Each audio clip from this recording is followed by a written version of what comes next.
Alright, we're live, Corey.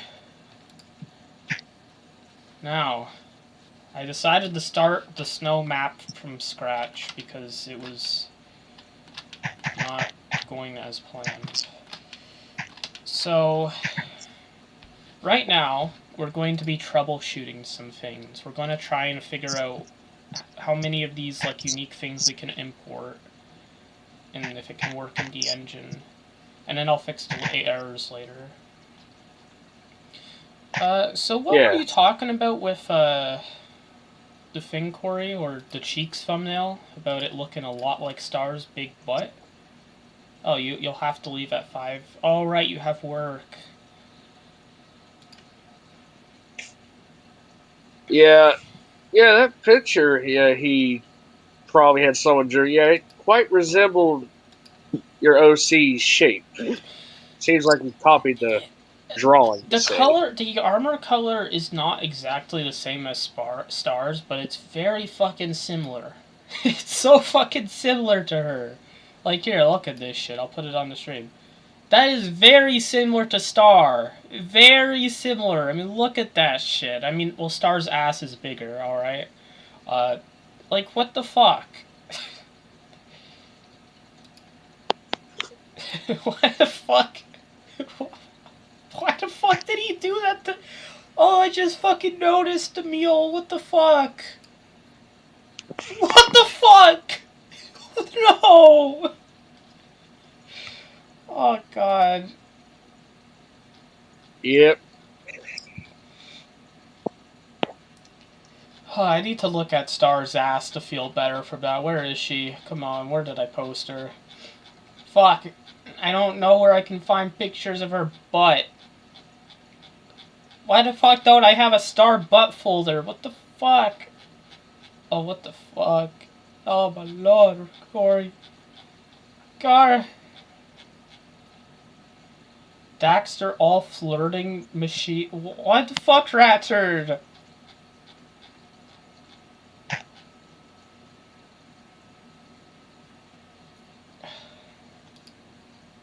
You know what? It's crazy, man.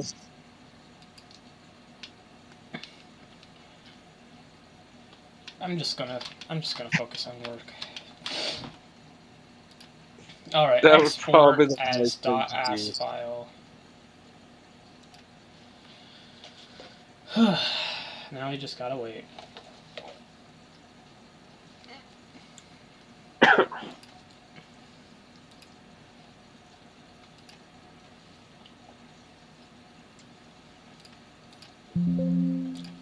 I just saw a gif of a crab falling like the racer.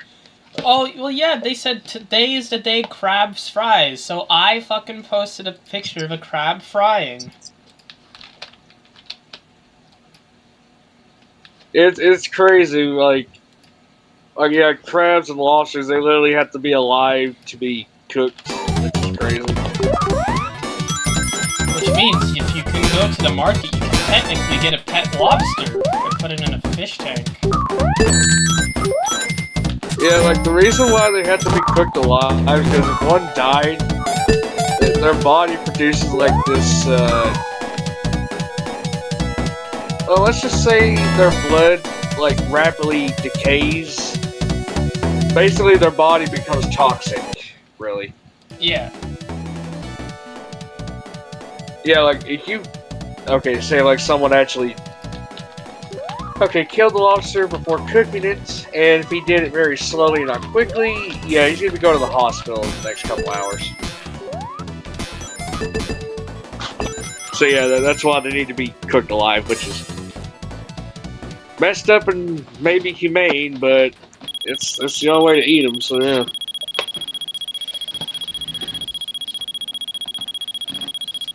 Crustaceans. I just realized the shrimp in my tank are technically crustaceans, aren't they?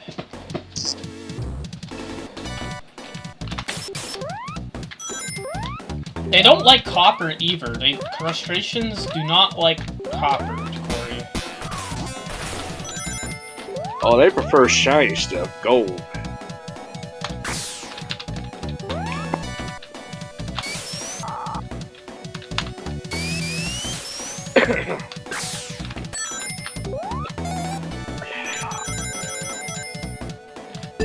No, I'm trying to remember the Halo stuff I was talking about before he started. You were talking about mantis Why, shrimps.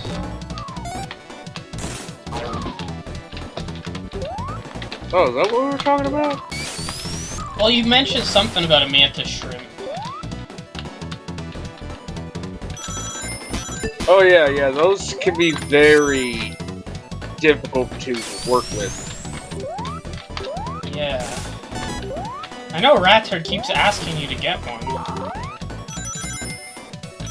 And I don't have a fish tank, plus I would need one of those stronger fish tanks because a mantis shrimp is capable of destroying an ordinary glass That is true. case. Oh yeah, they got a punch force that'd be just as painful as. Imagine a sledgehammer hitting your hand at top speed. That's what their kick force feels like. Oh. Too many strip segments. Yeah, that is. I heard it feels like a bullet. And oh yeah, and in the ocean, where near Australia, there is a shrimp that has a smaller arm and a bigger arm. With their big arm, they have the ability to actually shoot a bubble like a bullet. It's called the pistol shrimp. Yeah. Too many strip segments. Yeah, it's crazy. I was blown away when I looked them up. The pistol shrimp.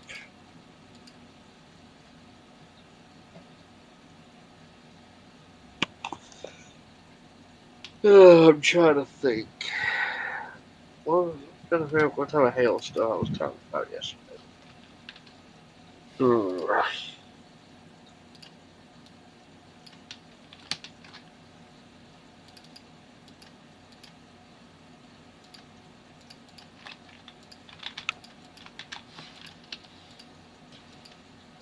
Oh yeah, I'm still that list I'm working on. Yeah, but redesigning the elites, basically in the whole Bungie trilogy, and also Reach the game. Yeah. Yeah, the Halo Wars Elite design would be the definitive look for all elites. Well, did you like the fact the one I sent you, the Honor Guard Halo Wars elites that were, everyone says, oh, they're just low poly Honor Guards, but no, it's actually a unique design. And Oh yeah, those actually look neat. I know, I'm surprised you didn't notice those before. It's yet another variant of the Halo Wars Elite, Corey. And I really like how they look. I mean, yeah, that's what I prefer what the elites look like. It's unique. I like With how we the have Reach three armors different, that- Honor Guard designs, too.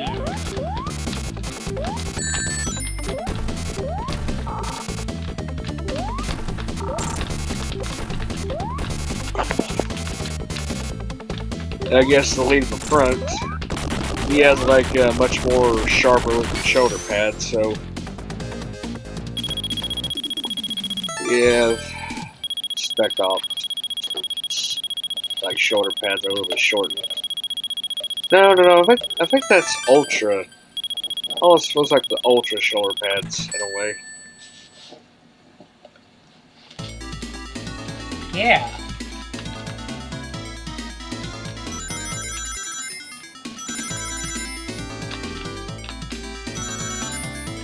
Man, these elites just look perfect. Like their head and neck looks shortened in a good way. They have like normal human arm spans. I just like this design with the elites. Unlike their slender, lankier trilogy, Bungie trilogy elites that have like those long noodle-like arms to show that they're alien.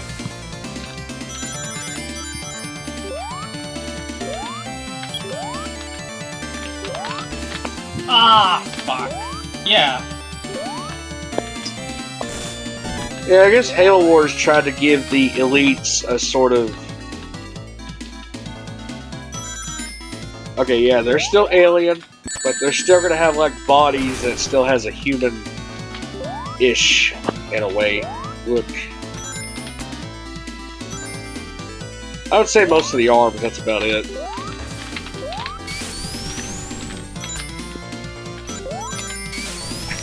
And I know one thing, having the Reach armors being redesigned for these elites, I know the helmets would have to be shrunk in a way.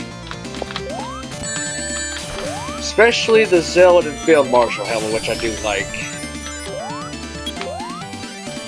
It is a cool thing.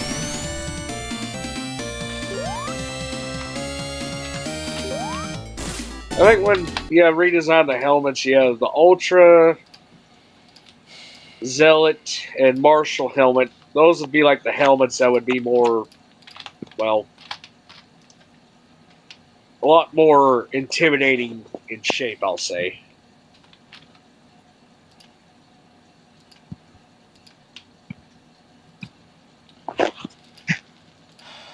Yeah. Oh, yeah, I think I'll post you'd a have picture of the to. Zealot. You have a lot of cool redesigns you'd want to do. Halo strip segments. Now, this helmet of the Zealot, I think the helmet can still work. Yeah, it just needs to be shrunken. Also, I would remove the blue lines that glow above the helmet. Like, I prefer it actually be like a actual helmet that's just armor with no glowing lights. It'd be like an ornate helmet, I'll say. Ornate. Like the Honor Guard? Of sorts, yeah, and yeah, the mandible armor would probably have to be redesigned because we all know the elites in Reach, they had massive mandibles for their very unique and terrifying redesigned faces Bungie gave them before they left.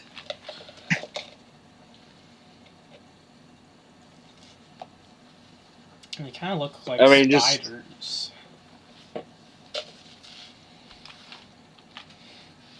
And also the front of their face looks like it got smushed in a little bit.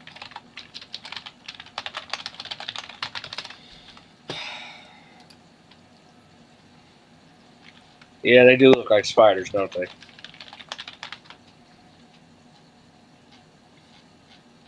Yeah. Damn it.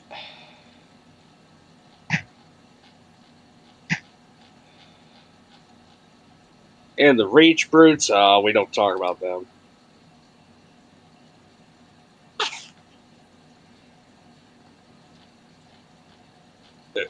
There's nothing fixable with the Reach phenotype brutes. There's nothing fixable.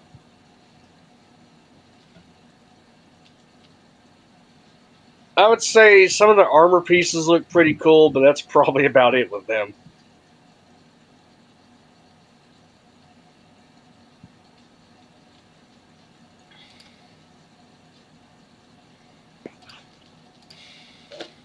Okay. Let's try that again.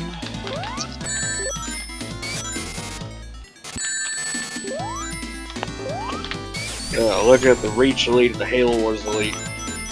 I definitely prefer Halo Wars Elites the most.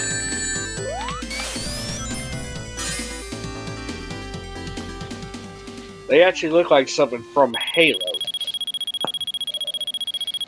Like the ones in Reach look like something from a horror film.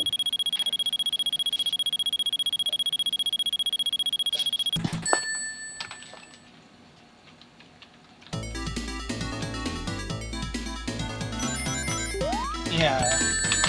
They're definitely more alien and Reach to like play with the game's themes.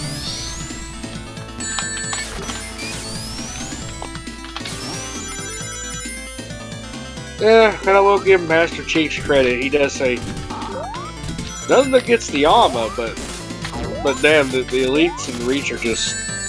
He basically said they are second to ugliest alongside the 343 elites, basically. Well, to be fair, They're only ugly if you look under the helmet.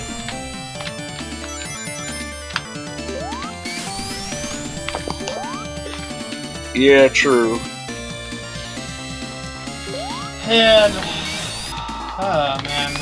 He keeps giving the weirdest... You know what, I'm not gonna care. I have my own mods to work on that I will do.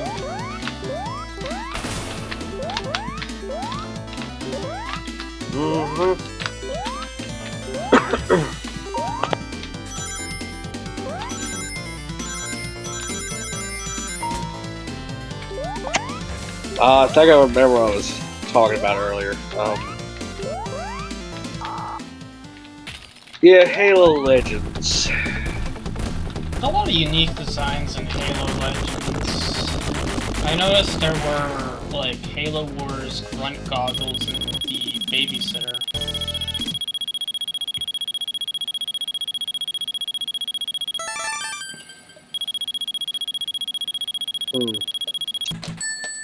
Well, with the changes of my timeline, yeah, the Halo Legends story Homecoming would probably have to be...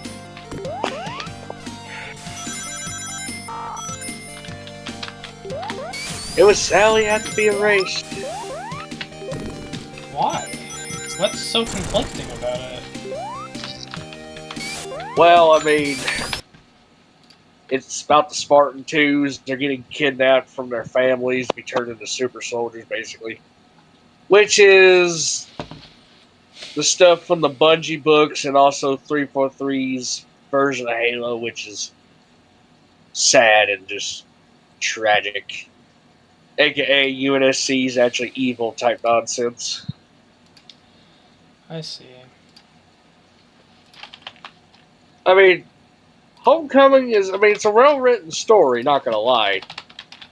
But it just fits in the 343's version of Halo, which is absolutely insane. Especially the mainline games, of course.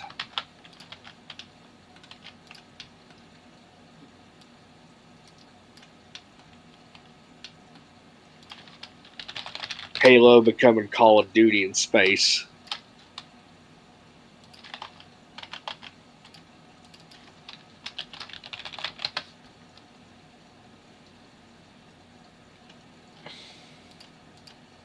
Master Chief struggling because he can't go on without Cortana, even though he knew her for a month before they got frozen for 4 years.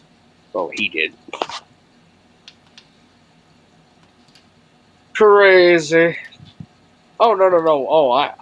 I think I know why. It's because in 343 version of Halo, you got to read the book version of the Fall of Reach, Combat Evolve, and First Strike, and the Ghost of Onyx, then play Halo 2 and 3. So yeah, that's basically the 343 version of Halo.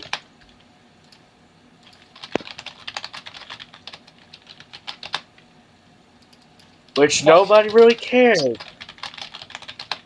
Because Halo's supposed to be a gaming franchise, not a book franchise. A book that nobody read franchise.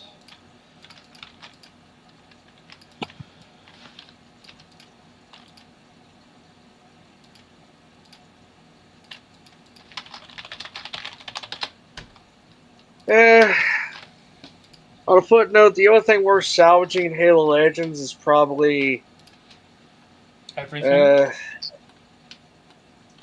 Well, At least in my except opinion. Homecoming and Odd One Out.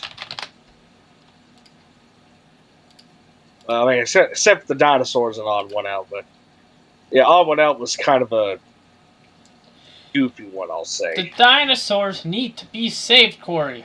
We cannot exclude them.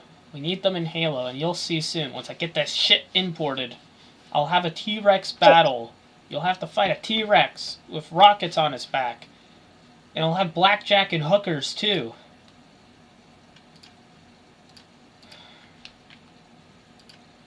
Really? Well, literally hookers once I get Banished Base worked on, because there's Banished Strippers.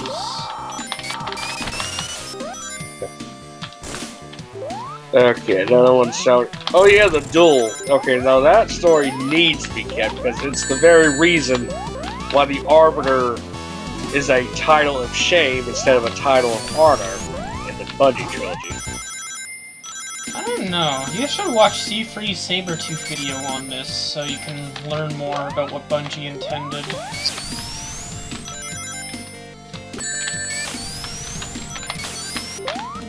Yeah, I do like the idea of Thel 'Vadam just being just an ordinary shipmaster that ended up in the right place of his career, but it would end up being the worst part of his career.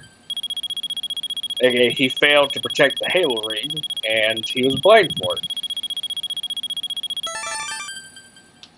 And yeah, he was just an ordinary fleet commander. He wasn't commanding 500 ships like 343 likes to claim.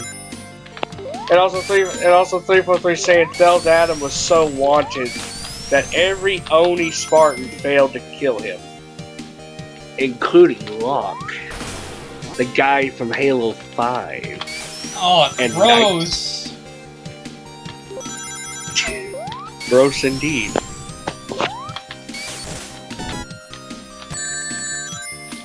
Oh my. And also 343 making Thel 'Vadam feel like an evil guy, so like, I mean, telling the Halo fanbase, you can't really like Thel 'Vadam, guys. He's pure evil. Like, he led 500 cruisers glassing millions of planets. Well, sure he did, but he made up for it. Like, he has a internal debt to save humanity, and he's become humanity's greatest ally. When they're at their weakest, you know? He makes up for it. He saves them from extinction. He makes an ally that's generational. That 343 forgot about, but I won't forget about it. Yes, of course, and in my time when I Thel 'Vadam, he wasn't no supreme commander that was famous. He was just an ordinary fleet commander that led 12 ships instead of 500, which is absolutely insane. I mean, leading 500 ships, what is he, Zaitan Jar? The 13-foot tall elite? Which is absolutely insane. No, I think he was 20 feet tall.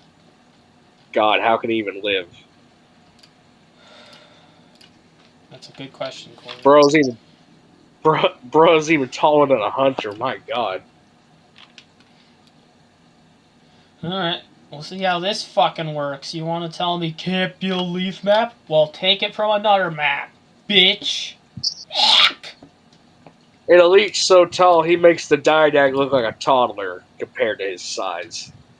The Didact is a toddler. He's a fucking Voldemort ripoff. Yeah, the fish man, yeah.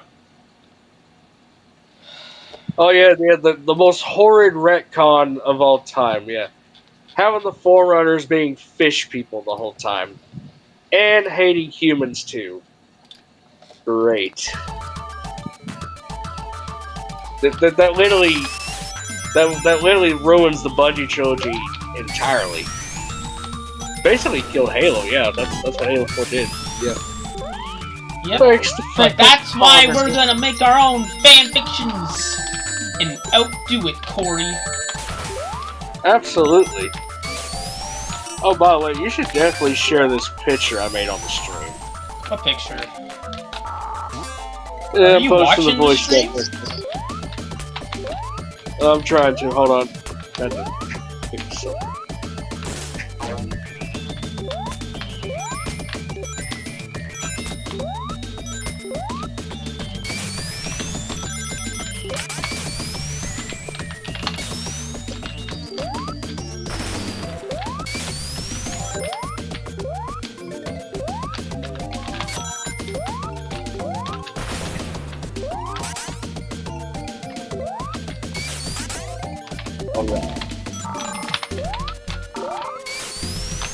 I'm waiting for shit to compile. Alright, let's see what you were talking about.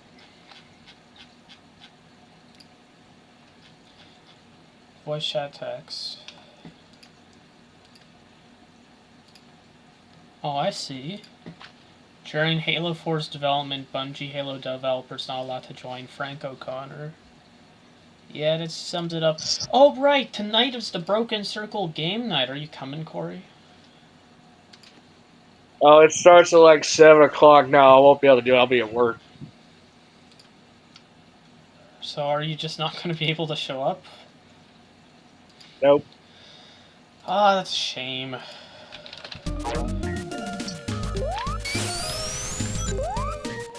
I mean, I don't get off work till like 6 o'clock.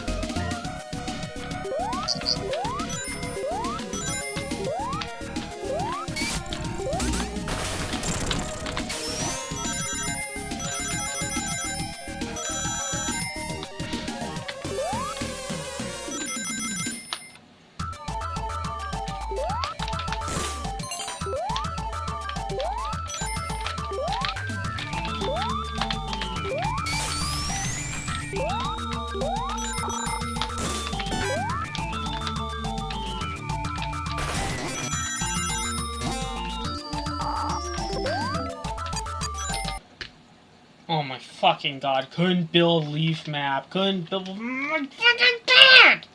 How do you do this shit? Oh my god, just fucking work! I did what it fucking said to do! God damn it!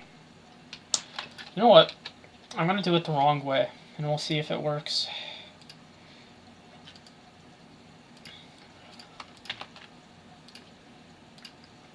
Right, let's find Sonic the Hedgehog. Let's do this. Portals.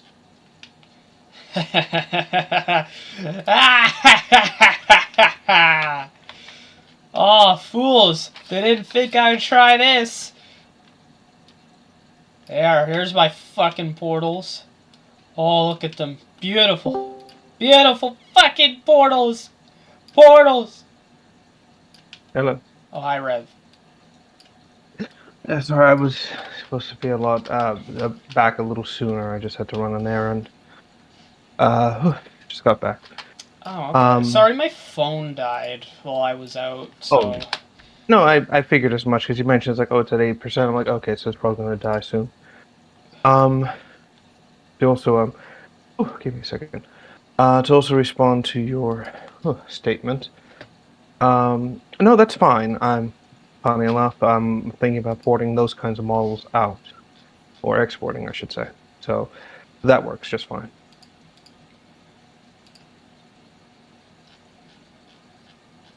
Oh, I see. Yeah. We're good, no worries. Plus, I hope I can, like, retro learn, like, take what you show me and then do it to, like, other models if there is some that need to be, like, safe for work and whatever. It's like, it's fine, no worries. Yeah, I mean, I've done normal stuff. I mean, I put the Spinosaurs from the mod inside the, Yeah, no, I've just been trying to fucking figure out some shit right now with Blender. I'm trying to get this fucking .as file to work. It's literally called .as, by the way. That's how they take the map. I know. I gotcha. I've just been trying to troubleshoot that on stream and, kind of restart last night's stream, because last night's stream didn't go to plan for reasons we discussed earlier, so... Right. Well, I did want to mention, so for, like, to put things into Source, what, like, aside from Blender, what else would I need? You need Crowbar, you need VTF Edit, and you need Notepad++. Crowbar. And you also need Source Filmmaker installed. Okay, so it's what's the program's called Crowbar? Does it? Yeah, let me get it for you. Crowbar. Okay, yeah, it might be easier to just send me everything via the links, and then I'll install SFM. Actually, let me uninstall a game on my side, and then I'll install Source. What game to remove? You know what? I'll just remove Helldivers too. I haven't done anything with it in a while, so that's fine. Same here. Yes. And while I'm at it, I might as well remove a few Oh other yeah, things. you also need a Blender Source add-on. Okay. I gotta complete the story about my uncle. So that's another game I need to finish. Which, by the way, shockingly wholesome. Oh, good. VTF edit. And, the WAS. What is it? Smooth. FFX6.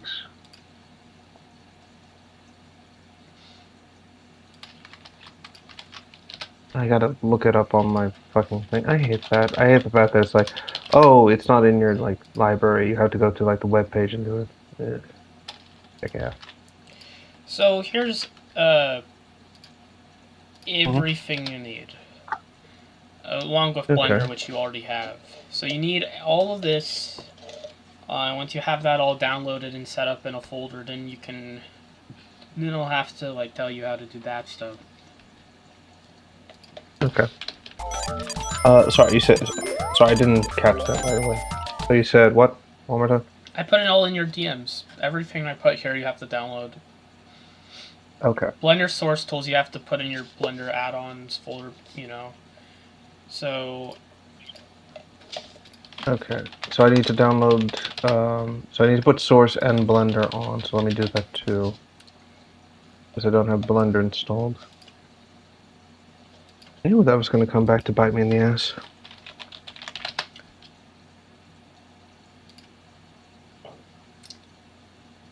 Okay. So. Okay. I need to. Okay, so. Alright. Let's start with Crowbar first. Where is it? Yeah, here we go. Crowbar. Continue to external site. Open. Hold on. Does it automatically make a... No, it does not. So... Oops. Go back. I think it's installed. But now I need to, like... Open a file. Select one. Oh, this is a file, so I need to do a WinRAR.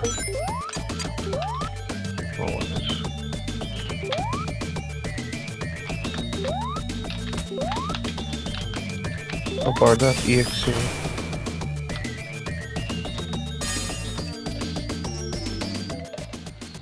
Okay. Where is it?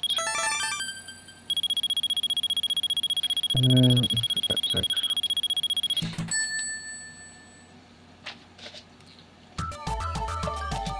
Oops, I just move that over here. Nobody needs to see that.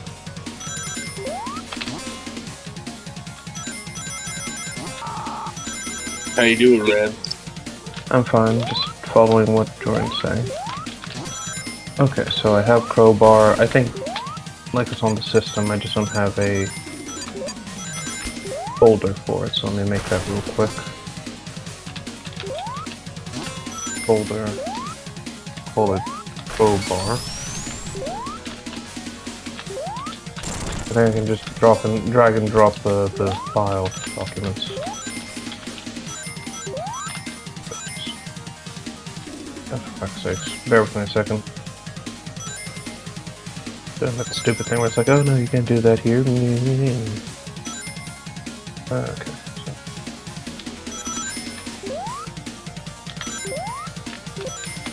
Yeah, okay. I got Crowbar in a little folder, so I'm going to put it over here with everything else. Okay, so now I need to download Notepad+. Yeah, so that's so you can make the QC files. Which one do I download? There's like so many of them. Just whatever's the latest version, I guess. So like version 8.9.2 double lock update security? Yeah, I guess that works. Okay. Okay.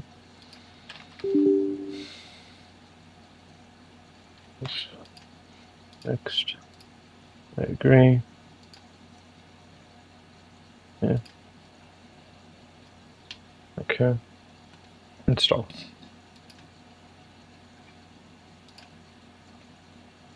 finish. Okay, so I think that's it. Okay, did it make a little icon on my... Oh my god, no it didn't. Well, if you have a notepad file, you can right click on it and then edit with Notepad++ now. Oh, okay. Then I don't know if I have Notepad on my dashboard, so let me do that real quick. Notepad.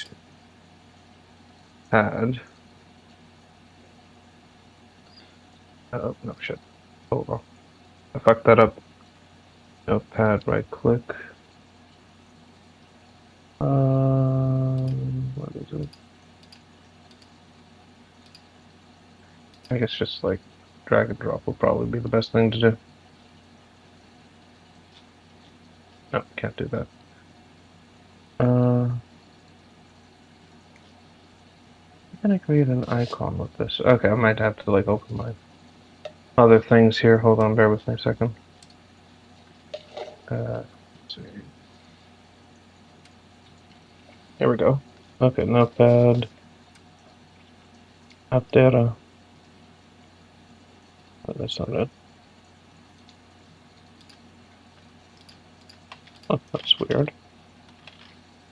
Okay, whatever. I'll just. I guess I could just pivot to my thing. It'll be fine. Pin to taskbar. Yeah, there it is. So if I do this and right click it.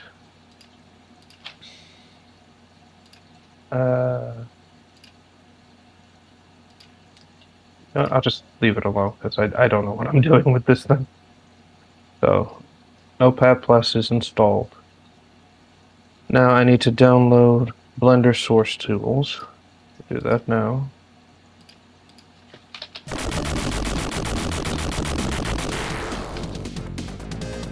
Okay.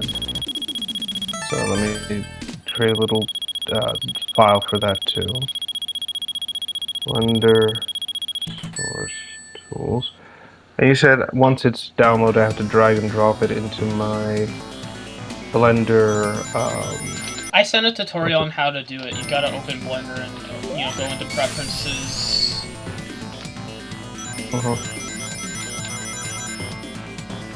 Alright, let me do that real quick.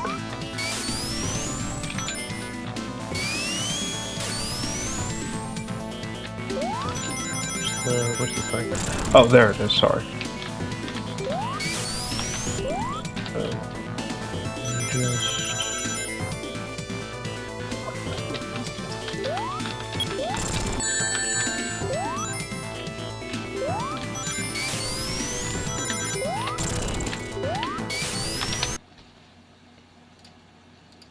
Let me mute myself real quick. Okay. Okay.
Yes, the trees aren't working, Cosmic Creature. It's really not fun.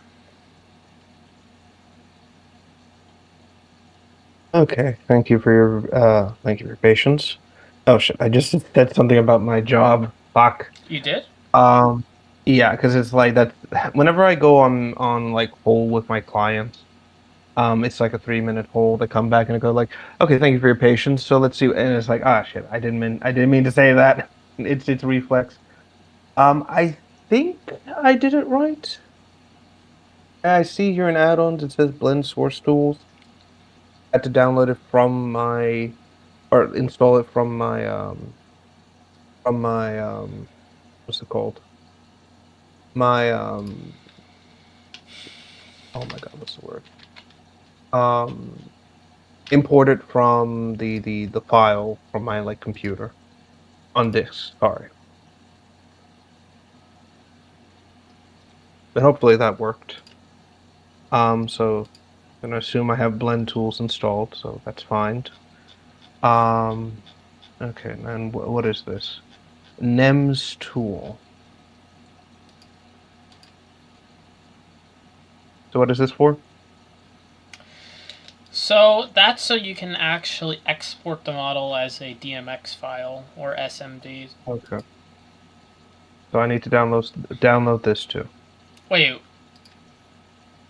you mean NEMS tool? That's for VTF edit. That's never mind. That's for VTF edit. Oh, all right. So I'll leave it alone. So So that's I so have you can installed. have the materials. I see. I've installed the source tools and installed. I have SFM and Blender installed. SFM is just installing now. And I think I've also downloaded the numpad and crowbar. So everything's on my computer, and hopefully I put everything in the right place. I've been while I was doing all this, I was hunched forward, and I had my glasses in front of my nose, like, "Am I doing this right?" Just typical old man pose, like, "Hey, this is right, right? I don't Oh, know, hi, Sonny. I'm Blazing. clicking to the icon." Hello. Hello. I've been trying to figure out how to get this snow fucking shit to work so I can get the snow sharks to work. It sounds like a '90s cartoon that Well, wasn't a thing. I want snow sharks, prehistoric sharks that can swim in snow. Because I promised people a winter update for both Ark and Halo, and winter's about to end in a month, so I gotta get on this. Okay. Oh, now I know why it sounded familiar. It's a film. It's a movie somebody made called Snow Shark or Snow Sharks. Is Actually, about, it's two films. is it about sharks that swim in the snow? Yes. Well, kind of. There's like two versions. There's Snow Shark, Ancient Snow Beast, and then there's Snow Sharks, which was later like renamed to what's it called? Avalanche Sharks because apparently they didn't have the copyrights. But let me find the film synopsis. Okay, a team of three biologists led by Professor Jonathan Hoffman investigate a series of supposed wildlife killings in a wooded area near a small New York town. One of the biologists, Bianca, suspects that the killings may have been done by something to do with recent earthquakes. Investigates, blah, blah, blah. Then the group determines that a prehistoric creature that has been frozen for thousands of years was freed by the earthquake. It has been killing the wildlife. The creature appears and kills both Gabriel and Bianca, giving Hoffman to deduce that it's a snow shark before it attacks him. Creature zoologist, blah, blah, blah. Yeah, so it looks like it's. Is it like in the snow or is it like I mean, like look, man, sharks as like movie monsters are so mainstream. Like, if it's possible for a shark to perform, it has been done. Like shark swimming through sand, swimming through snow, portaling through any body of water, even if it's just like a water bucket or something, it's done. yeah. Okay, no, it just looks like it just travels through the snow and it's like, I can kill people this way. Brr. It looks like it's a low budget, I think, '90s film. A lot of shark movies are low budget. Let's be fair. Yeah. But there's a certain je ne sais quoi to it, so I'm like, whatever. Well, I just wanted something unique. If I'm gonna do another prehistoric shark for the mod, I wanted something that was like had a unique twist to it. I thought so. It swimming through the snow would be cool. I know of a mod that somebody did where there's sand sharks, so you can encounter them in the desert and they swim through the sand and the ground. Really? I getcha. Yeah. Okay, and an avalanche shark is basically the same thing. It's just a shark that somehow manages to survive by swimming through the snow, but it's like more made of ice and stuff. So I'm like, okay, that's weird, but okay, cool. Why not?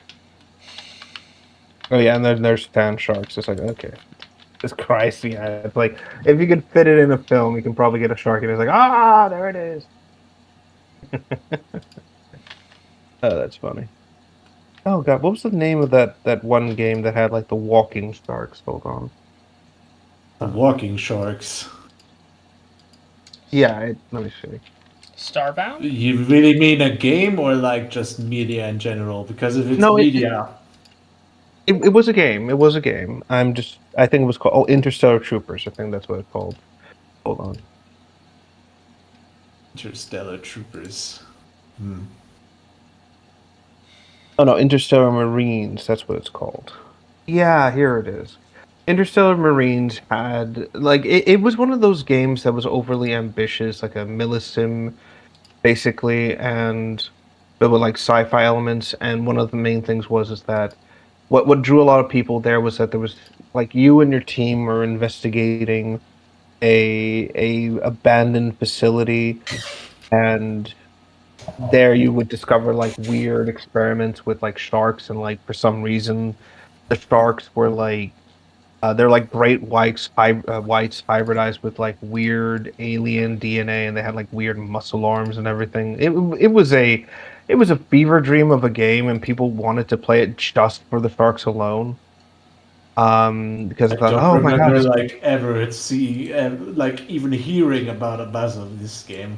Is this like before 2018 or something?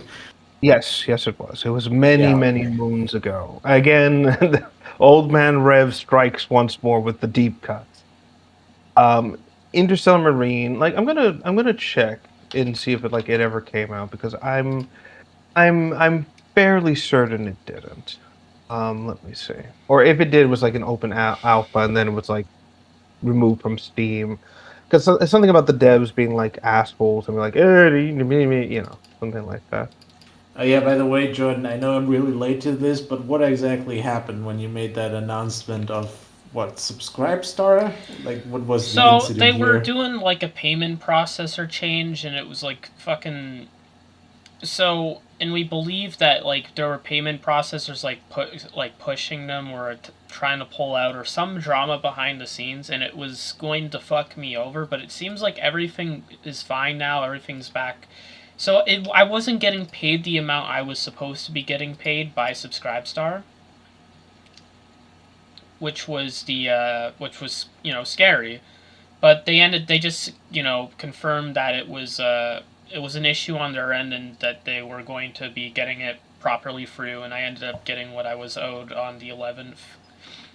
But it was scary because I was worried that my income was going to be fucked over because I didn't work on any commissions that month because I was busy working on the animation I made out of spite of the payment processors in the first place, which is the funny thing. Like, I just was so fucking pissed off about the UK, like, pushing for that, like, censorship shit that I was like, oh, fuck this. I'm just gonna make a whole animation mocking your fucking nation now. And I was just, oh, see ya, Corey. Oh, Corey has to go. But, Okay. yeah, he's going to work, but that's why I made that fucking Amelia animation, because for this exact reason, that the payment processor shit, where payment processors started boycotting and shit, that could have fucked me over a few weeks ago a week ago if that was the case, that could have fucked me over, so that's why I got so pissed off about that. But everything turned out to be fine, thankfully. At least I think so. I should be getting paid what I, normally, and I seem to have my subscribers back.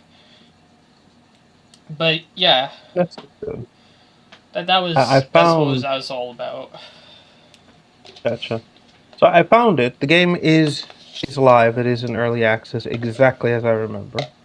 The game is what's it called?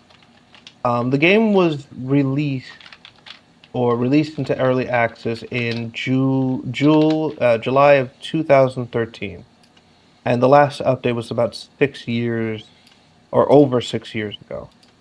And so what happened with a lot of people is that apparently Interstellar Marines is like it's a $10 game, but then you had the Interstellar Marine four Interstellar Marine 4 pack, which is like get one copy for yourself and give three others to three friends, which was like $30. And then there's like Interstellar Marines, the Spearhead Edition, which basically says early access to Interstellar Marines includes all future updates and expansions. Join the Spearhead unit, unique honorary game profile, plus your name in the Hall of Honor, and your name in the credits of the game, plus digital download of the Interstellar Marines, the beginning soundtrack, and all future soundtracks, plus digital download of the art book when it's ready. Get one extra Interstellar Marine Steam key to give to your friends, and that was about $40. And then the other one was just like the Interstellar Marines upgrade to Spearhead Edition, which is just like $30 again.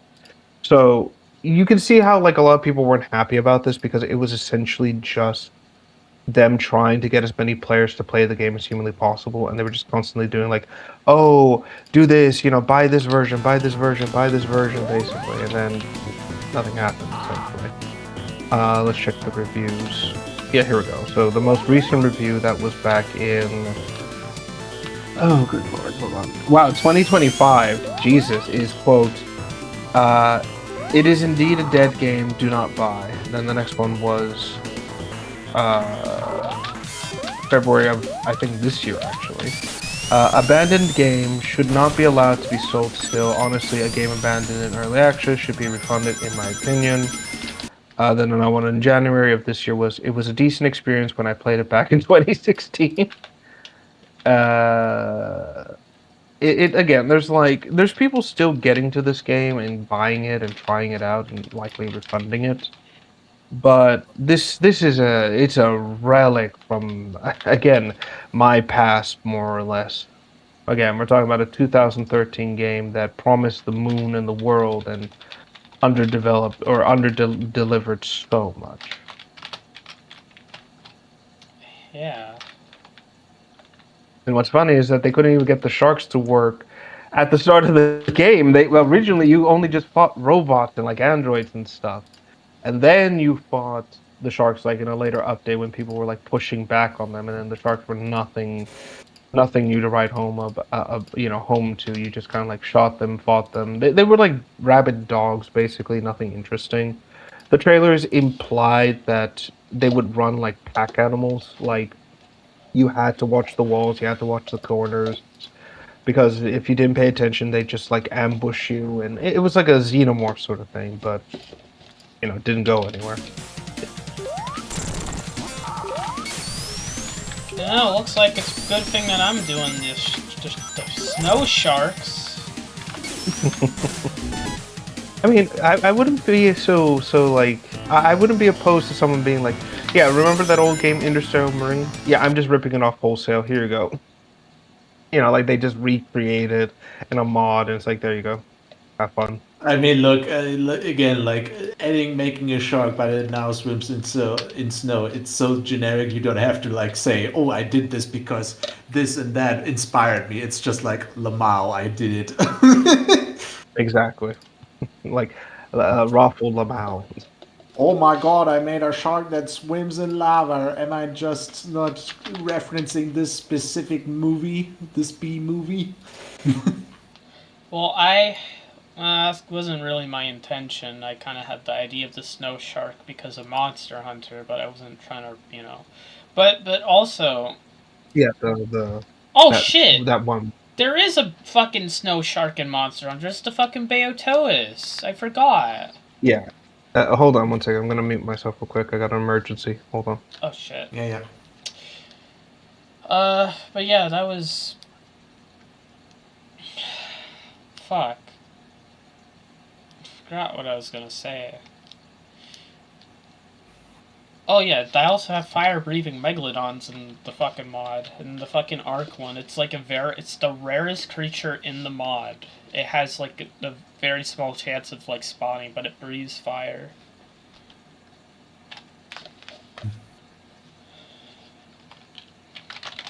Just a shark breathing fire. Nothing to see here.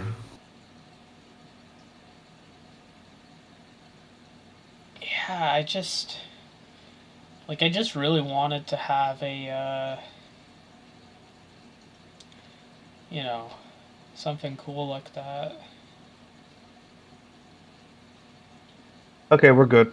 It was nothing. It was an old text message that just got delivered to my phone. Oh, So we're I'm good. glad to hear that. I was a bit worried for you. Yeah. Thank you. It was such a like sudden like call me now. I'm like, oh god, who's died? Who what's going on? It's like no, it was nothing.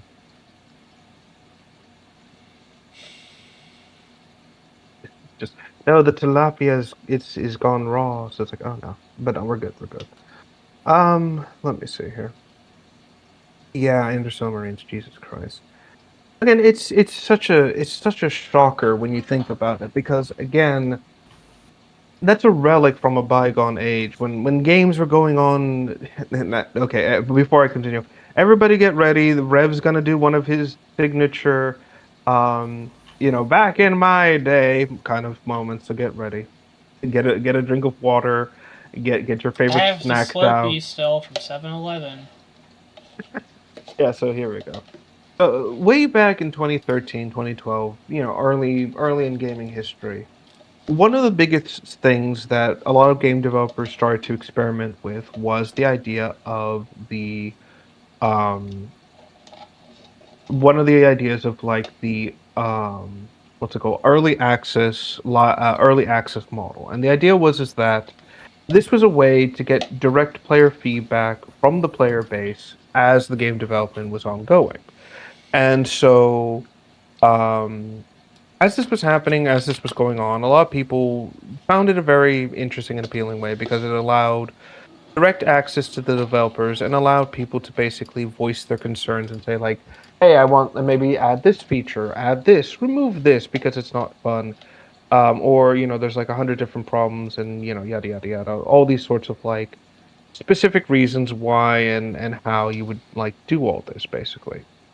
And one of the big things that a lot of game developers found is that not only was this a good way to have people give their feedback and allow you to really, build your game and essentially um, ensure that it was the best version it could be, it also could be used to basically funnel the most diehard players into your game early on and ensure that you had a pre-established player base already ready for basically what it is, already set for the game when it officially launched.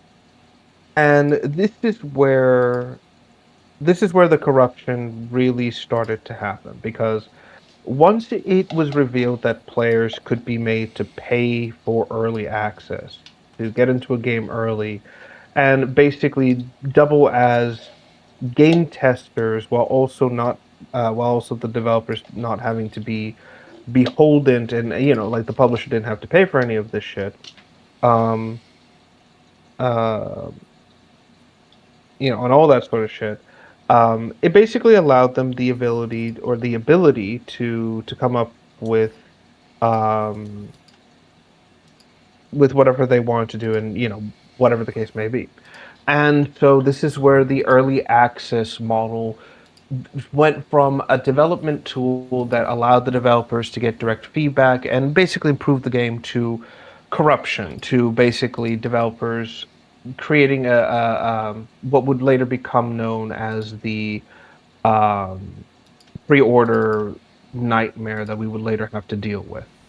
And the end result is exactly what you expect. Developers began to basically charge more for early access, basically build versions of the games that were not up to snuff or whatever the case may be. Basically, they did everything in their power to ensure that an early access game was was playable enough and enough of a game in quotations to have the player base come to it and defend it if necessary and all this sort of shit basically. But not so much a game in where they have to be beholden to everything that the player base has in mind. And so this is where, like I said, the corruption really took root. This is where a lot of the problems really manifested, and a lot of people were just not happy with the direction they were going through, basically. Um, and thus, here we are. But it was very much the early version of what's the word? The early version of the early access, and like I said, the corruption of the games and the game media as a whole, basically. Yeah. So yeah.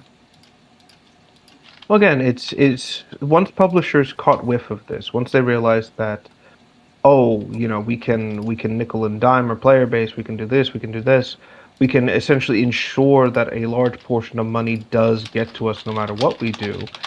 It just became a disaster. It became a mess. People began to substitute a good game with, hey, we can just do this instead, and holy shit, we'll be set, we'll be golden. We don't need to worry about anything else ever again. And like I said, this is where all these problems really start to manifest. Nowadays, early access is used for what it was originally intended for, which is of course, um,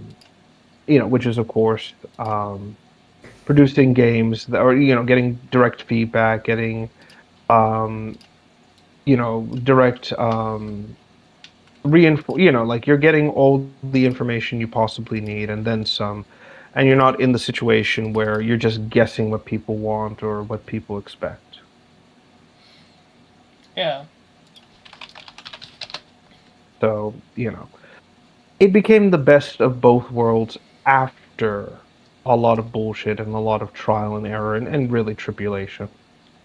That being said, I do want to mention this, at least in terms of Interstellar Marine. Someone in Gary's mod did wind up porting over at least the trainee helmet, version of the characters.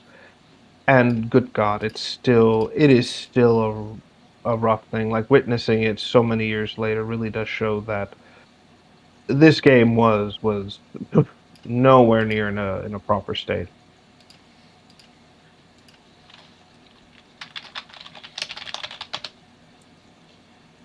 Oh boy. But hey, that's what happens. Yeah.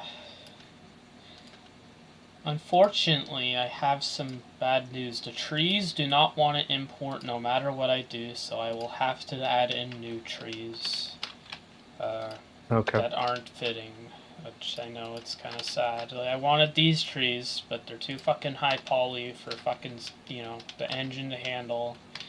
But these, Oh, yeah, so that's... I'm substituting it with these fucking more warm trees, but I'm painting them blue. So, because I like alien fauna being like realistic, so I don't like the over the top Felucia like type of fucking plants. I like it better when it's like more close to Earth, but like in different ways, kind of like the Carboniferous period where you had. Because it's crazy to think about this, but grass didn't evolve till after, like, very late into the Cretaceous, right? So for a while, there was no grass. There was no such thing as, like, a grassland, because it didn't evolve yet. So it'd just mostly be ferns and leaves. So it's, like, that type of, like, a speculative evolution with plants I prefer. So in this case, on this planet, Hyperborea... I'm calling it a Zorborea, because I don't think I think that's way too funny. It's way too much of a meme. But on a Zorborea, which is a snow planet, like completely snow, well, not exactly because they're sub-biomes, but all the plants, they have blue leaves instead of green leaves. So they're like Azor leaves. So that's kind of what I'm doing here. So it's like the leaves are blue. So you'll have this nice snowy forest with blue leaves, and I based this off my aunt's Christmas decorations because she had like a bunch of blue and white. So I was like, this would make a cool alien environment. And furthermore, you'll be able to plant these in the Ark mod as a crop and as decoration if you really want to, because there's a lot of cool things with that. Okay. Because I already have, and I'll also be, I don't know, I'll try to look for more aquaculture stuff for the mod too. I'm sorry to interrupt with all this autistic Oh, shit. no, you're good. I just wanted to talk about it. Oh no, you're fine. Don't worry.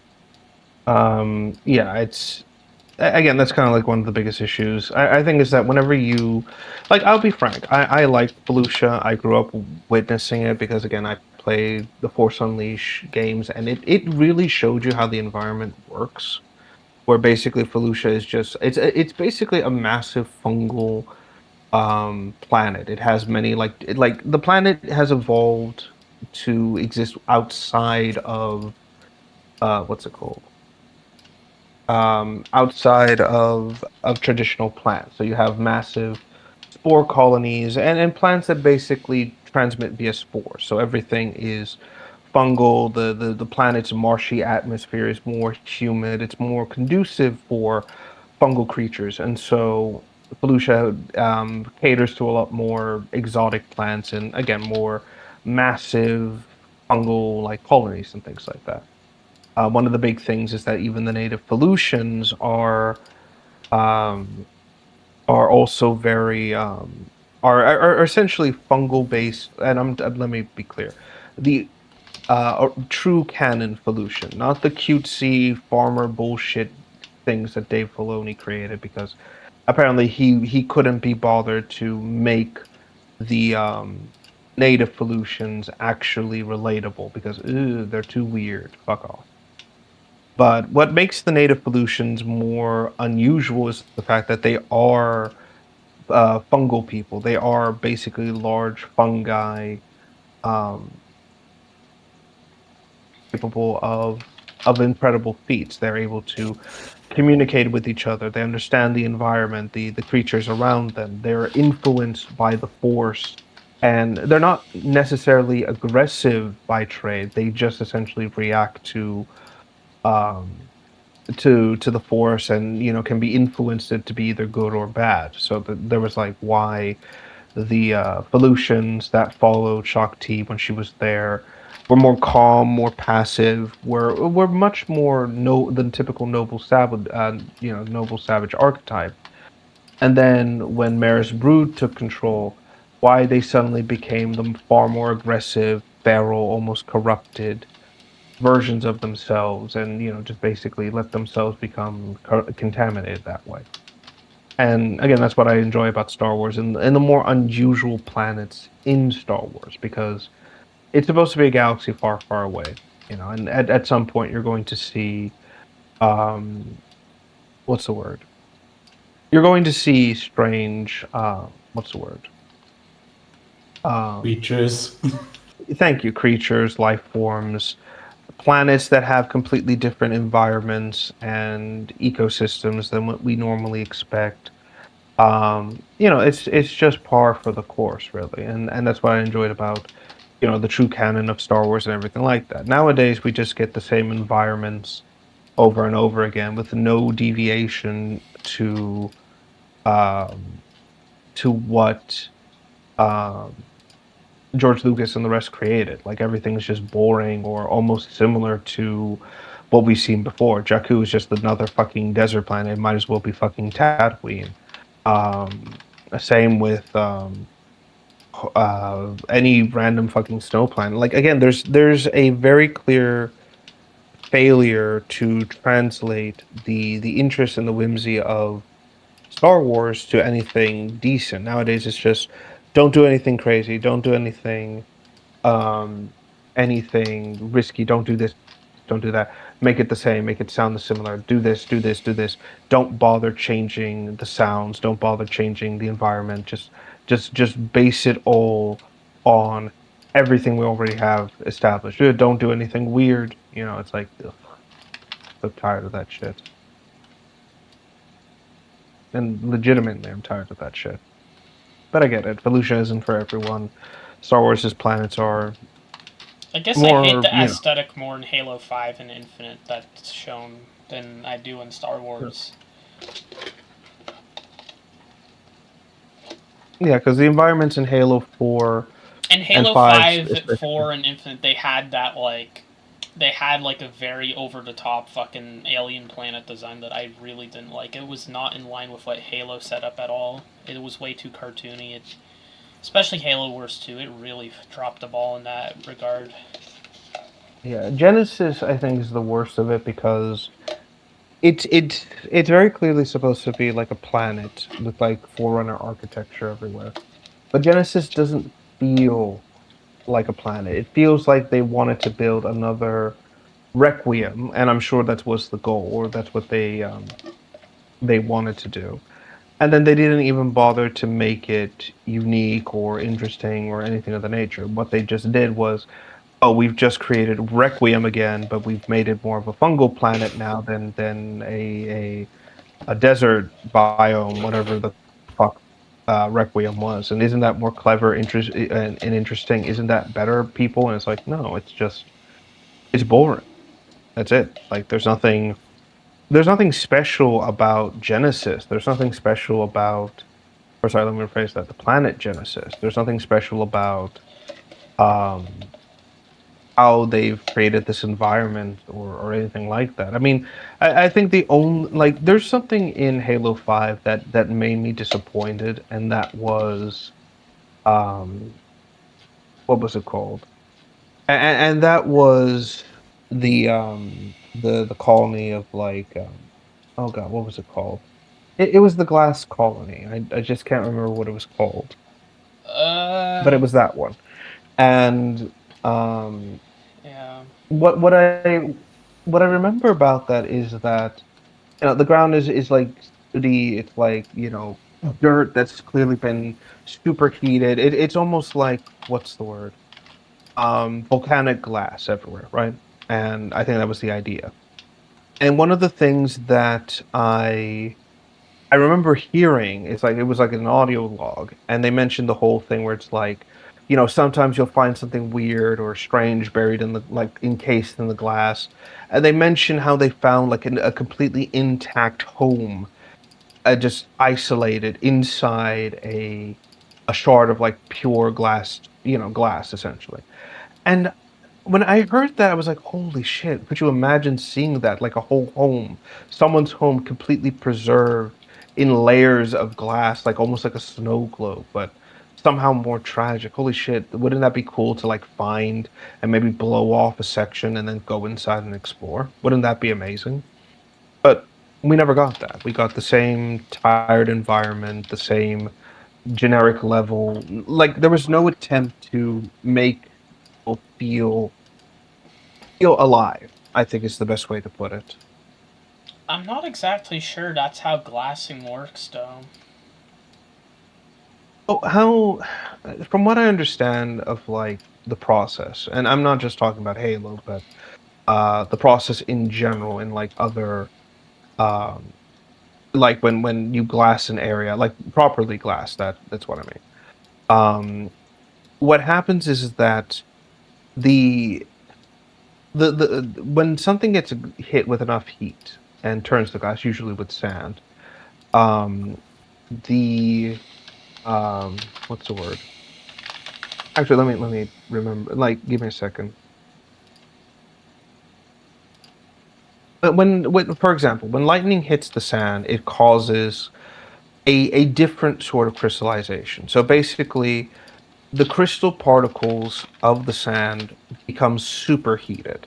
And as the lightning travels down into the sand itself, it starts to splinter and explode and basically starts to like fracture the sand particles in like 100 different directions. And what you wind up with is these pillars of sand suddenly sprouting out in patterns that mimic how the lightning hit it and how it struck it, basically, because the pressure and the heat and the buildup is so intense that the sand will shoot into the air in different arcs as it follows the lightning's path.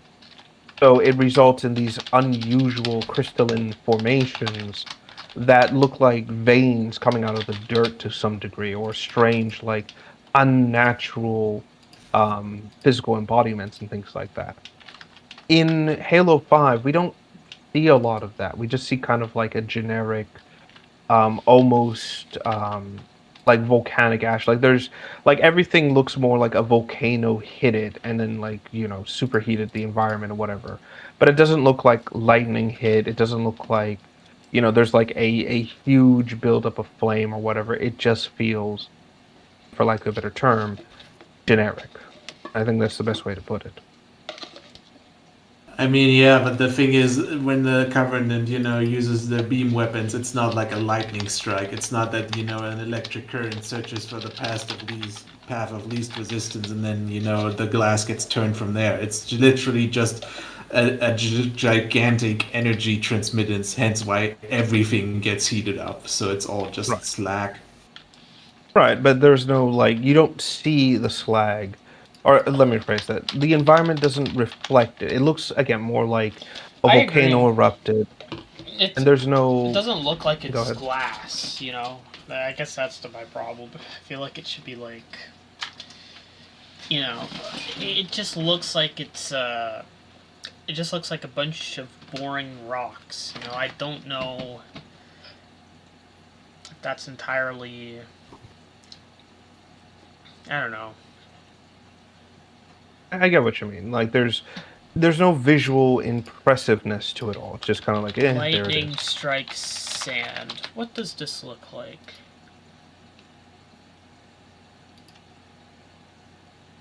Oh, I thought it would literally turn the sand into fucking glass. That's like transparent. It does. The thing is that what you're seeing is like the dirt and the debris all over it. When you polish it and start removing the layers of like damage, like unfiltered sand debris and everything like that, it will have more of a glass-like finish and be more reflective.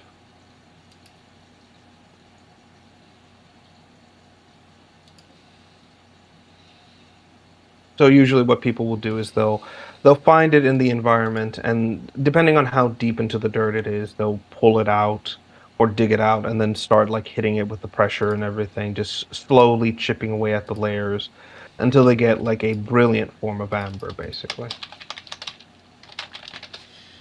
I see. Yeah. Yeah. But it's a time consuming process, and it requires like delicate tools because again at this point the sand is very brittle. If you hit it too much with like the pressure washing and thing, well, not even pressure washing, but if you like hit it too much with the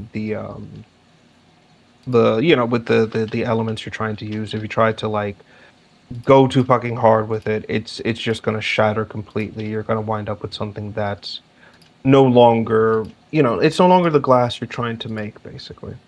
So that's why it's like super rare, and not only super rare because lightning doesn't always strike the same place. It's also very what's the word? It's also very oh Jesus Christ, what's the word I'm looking for here? Bear with me. Um, it is also very time consuming to work with. Like again, like with any precious mineral or metal or anything like that, you have to like take at it one section at a time, very carefully, very meticulously, methodically. You can't just hit it like like how you normally would hit something. You have to be careful.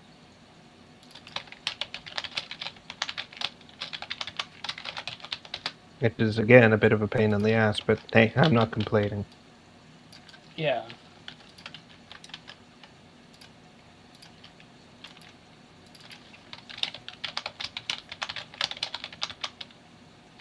Let me see. But yeah. And the environments in Halo 4, Halo 5, just very bland, very boring. There's no attempt to really like I said, make it stand out.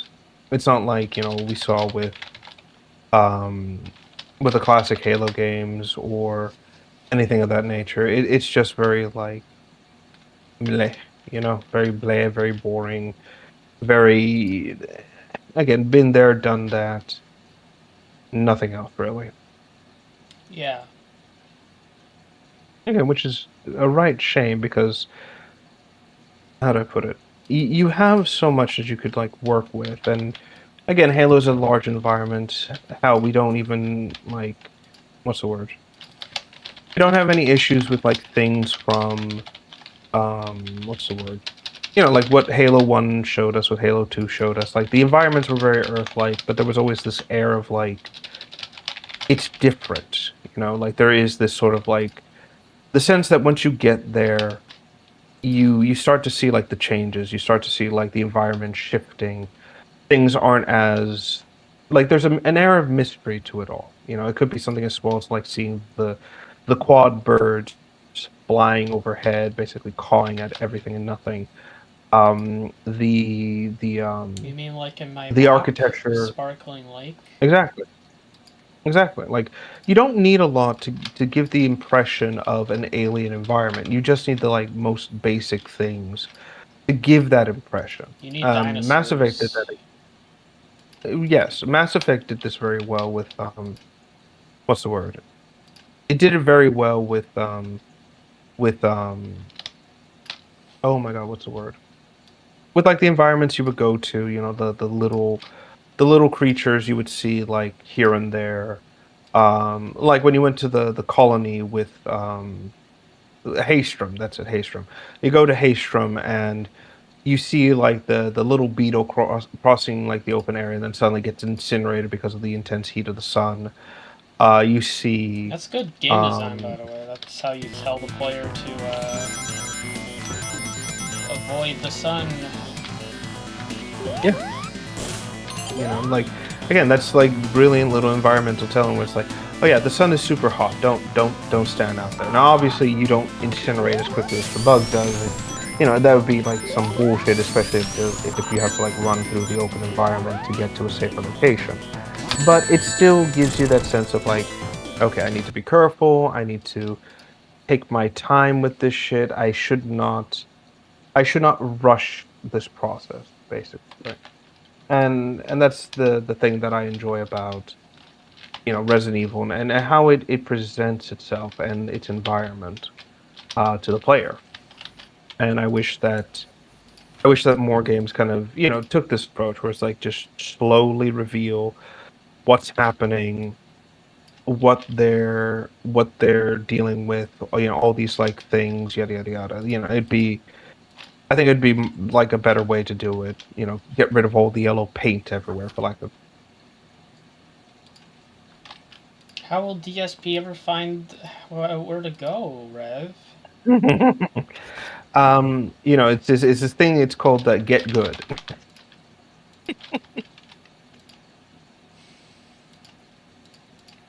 Oh God, I'm sorry. That idiot.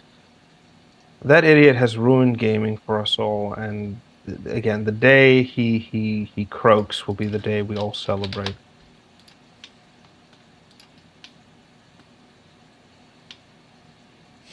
Actually, here's the insane thing. Apparently, he wants to refinance his. Oh no, sorry, not refinance his house. He wants to declare bankruptcy again. Like Phil, you can't do that. What? Yes. This is as stupid as the thing I learned last night about fucking 343 bombing the fucking banished and writing them out of the story just like they did with the created and repeating the same mistake. Mm-hmm. So a little history here, right? Phil's credit is completely and utterly shot, which means that if he tries to refinance his home, which is where you basically you take another loan out to put more, to take out the equity and put it back into your home, basically, right?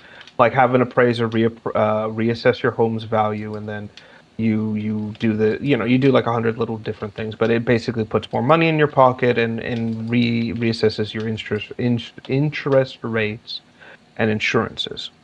One of the main things is when it comes to this is that basically you're going to be paying the new debt that they agree to. The problem here, and this is the main thing, by the way, is that Phil's credit, if he tries to refinance his home, is completely shot. We're talking like, how do I put it? If he tries to refinance his home, he has no credit to do it. He would be paying the most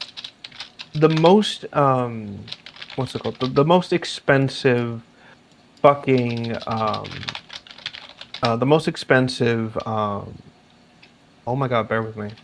I had it. The most expensive interest rate his gouty ass would be given. We're talking about like several $1,000s, just insane shit, basically. And he has no credit, so he would be forced to do that. And Phil's bankruptcy happened 6 years ago. You know, basically during around the time of COVID and everything like that. His credit is ruined for about 10 years, give or take. So he has no options to refinance. He has no options to take loans out in his name or anything like that. He would basically be what's the word? He would have to eat the price on a lot of the shit basically. And so his dumbass brilliant idea is to claim that I'm still bankrupt. I need to redeclare bankruptcy because by redeclaring bankruptcy, I will then be able to settle more debts, have my credit shot once again, and then use the money of the bankruptcy to refinance and like repair my home and shit like that. Let me be clear and say this for like everybody in the audience watching, and this is like live and post when this goes up. Do not do that. Do not declare bankruptcy because when you declare bankruptcy, you are asking the IRS to audit every little purchase you have. And they will be thorough about this. The only reason why Philip managed to get away with his bankruptcy of lies is because this was during COVID and the government basically had to like what's the word? Had to a lot of the safeguards and like precautions and things like that had to be lifted because there was just so many people applying that it was not possible to approach this all at the same time and with the same scrutiny or anything like that. If Philip, that's how he got away with it. If Philip redeclares bankruptcy and claims, "Oh, guys, I'm bankrupt. I can't afford my basic housing. I can't afford this. I can't afford that. I can't afford anything," right? They're going to take a look into this, and they're going to ask, it's like, okay, it's been 6 years to the mark. We gave you this bankruptcy. We cleared your debts. We settled all this shit on the principle that, hey, you were in financial need, yada yada yada. Why is it that now, almost 6 years to the dot, you are once again financial, or like 6 years slash 6 years slash 10 years, if we assume he's going to be quote unquote smart enough to do this? Why are you once again redeclaring bankruptcy? What's going on? And then they have to do an investigation. Remember, Phil claimed he didn't have a pet. He didn't have any dependencies. He claimed that he didn't have this, he didn't have that. He doesn't have like expensive equipment or whatever. Yada yada yada. Like he claimed his house was his office. He claimed that there's like business expenses, that WWE Champions is a business expense, yada yada yada. And then with all this, they're going to check that record, his statement beforehand, and they're going to look into it and say, like, okay, you claimed you had no dependencies. What the fuck is this cat? Why do you have this expensive thing? Yada yada yada. And they'll also look at his statutes, his collectibles, many of the frivolous purchases he's made. Because again, when you declare bankruptcy, you're declaring that every asset under your name is in fact either some sort of expense for your company or anything like that. And that's where the big thing will come in. He would have to hide the fact that his internet, what's the word? He would have to hide the fact that his of these assets. He would have to again asset suppress once again. And the problem is again, they will look into this. They'll investigate. They may actually come to his house and manually audit all the things he has and say, okay, Phil, we've done this, we've done that, we've audited your expenses. It doesn't match up with what you're saying. I think you're lying, yada yada yada. And then that's going to fuck him over in the ass more so than ever before. Now, knowing Phil, and I'm sure he's gonna try and pull this shit, he's probably going to take all his trophy collectibles, all the useless junk he has, and he's going to rent a storage unit in his name because he's that stupid. And he's going to claim that, oh, I don't have any of this, and just try to hide it. Let me be clear. Smarter people have tried this and got caught pulling this shit. All right, let me be clear about that. I know Phil. He's so stupid. He's gonna put it under or he's gonna rent the storage unit in his name, and fuck himself over even more so than what was probably gonna happen. So, alternatively, again, he might say, "Oh, I'm gonna put it under my wife's name," and they'll never know. It's like, Phil, your wife lives with you. They'll know, and then again, she's gonna in trouble for collateral. So either way that you slice it, he'll again if he's even remotely intelligent, and I mean like basic, base level, dumbass, whatever the case, like whatever you measure intelligence is, right? If he is even remotely intelligent enough to think, hey, this might come back and bite me in the ass, he won't redeclare bankruptcy. He'll keep his mouth shut and he'll try to quote unquote make it work and keep living in that broken down house because reasons. But he's not smart. He's going fat. to try and pull. He's unlikable.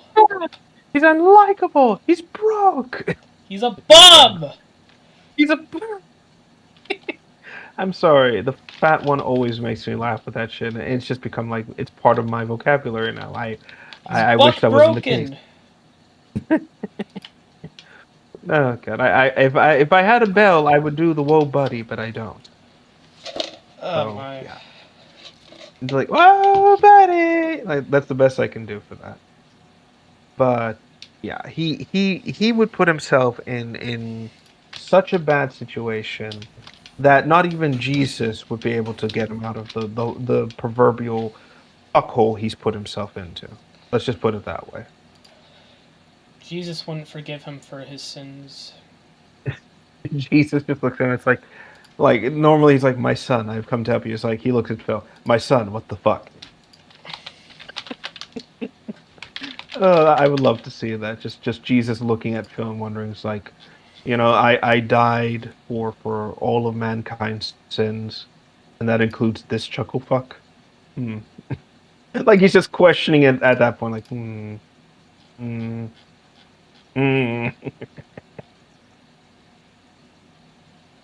but yeah, it's like I said, it is a situation that, again, I am hoping happens.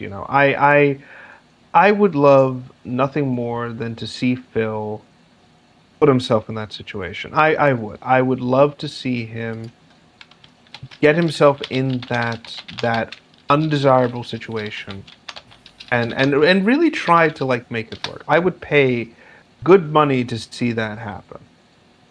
Because frankly, it's gonna happen. Whether he wants to admit it or not, it's gonna happen. And it's gonna be hilarious.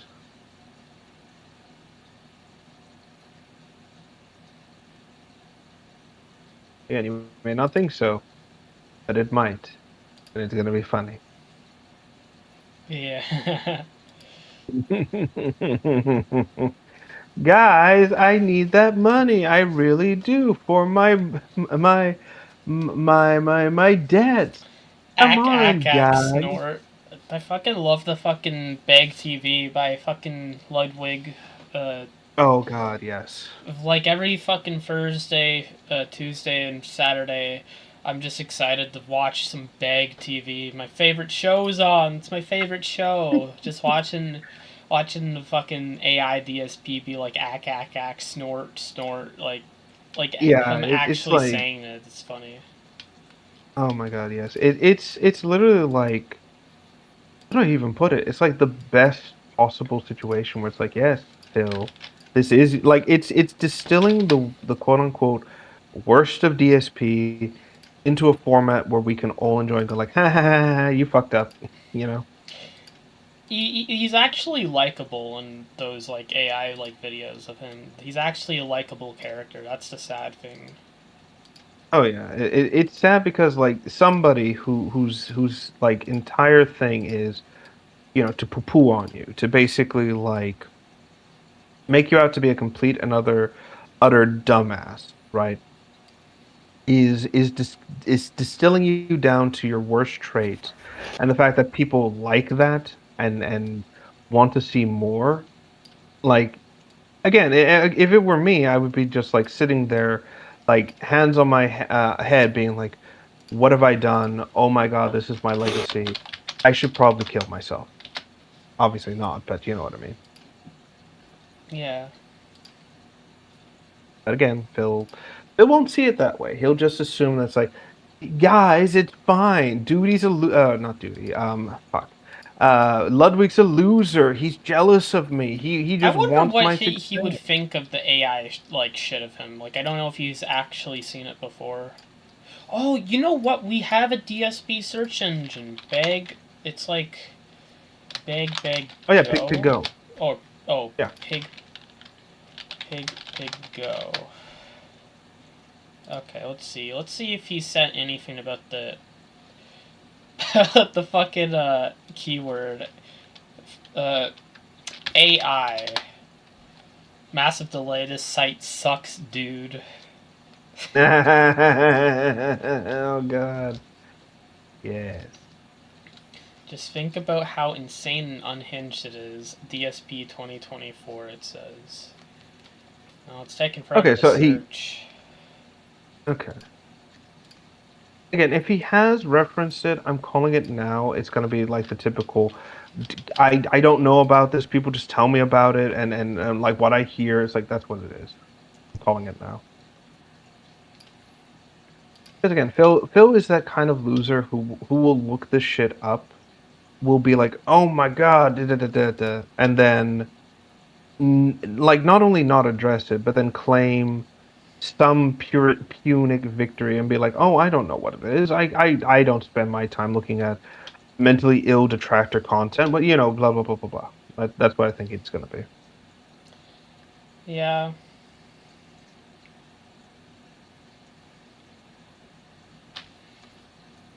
Because let's face it, that is the entirety of Phil's existence at this point.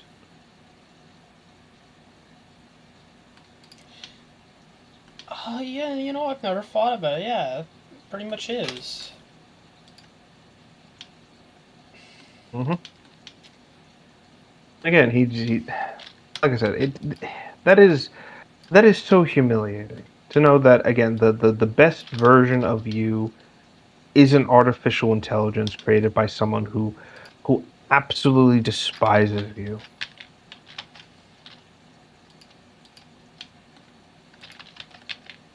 Again, if it were me, I would just kill myself at that point. It's like, nope. I've failed in life. I've failed at this. What's the point of even living? Let me just end it all. Alright, I'm just gonna dip out, guys. All alright, right, see go. ya, No. Blazing. Yeah.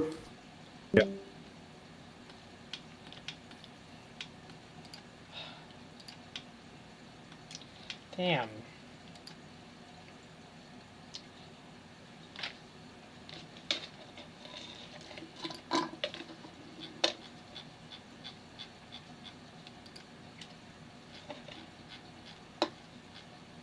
I'm sure you'll find it. Well. Oh. Oh, shit. Okay, so it's just. I wonder if maybe. Sora. Maybe if I search up Sora. Look at the Sora AI all day and I could play. Are you aware of people making Sora AI? Ooh, okay, I'll look at Okay. this. Okay, we got something. We got something. Let's see.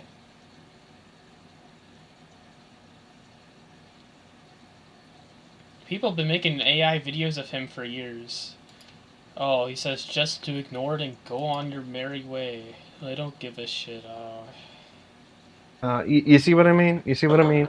He does the typical thing where he tries to claim he doesn't know about it, or if it's the rare instance where he actually doesn't know He's about it. claiming people are He, weird and obsessed with him. That's why they do it.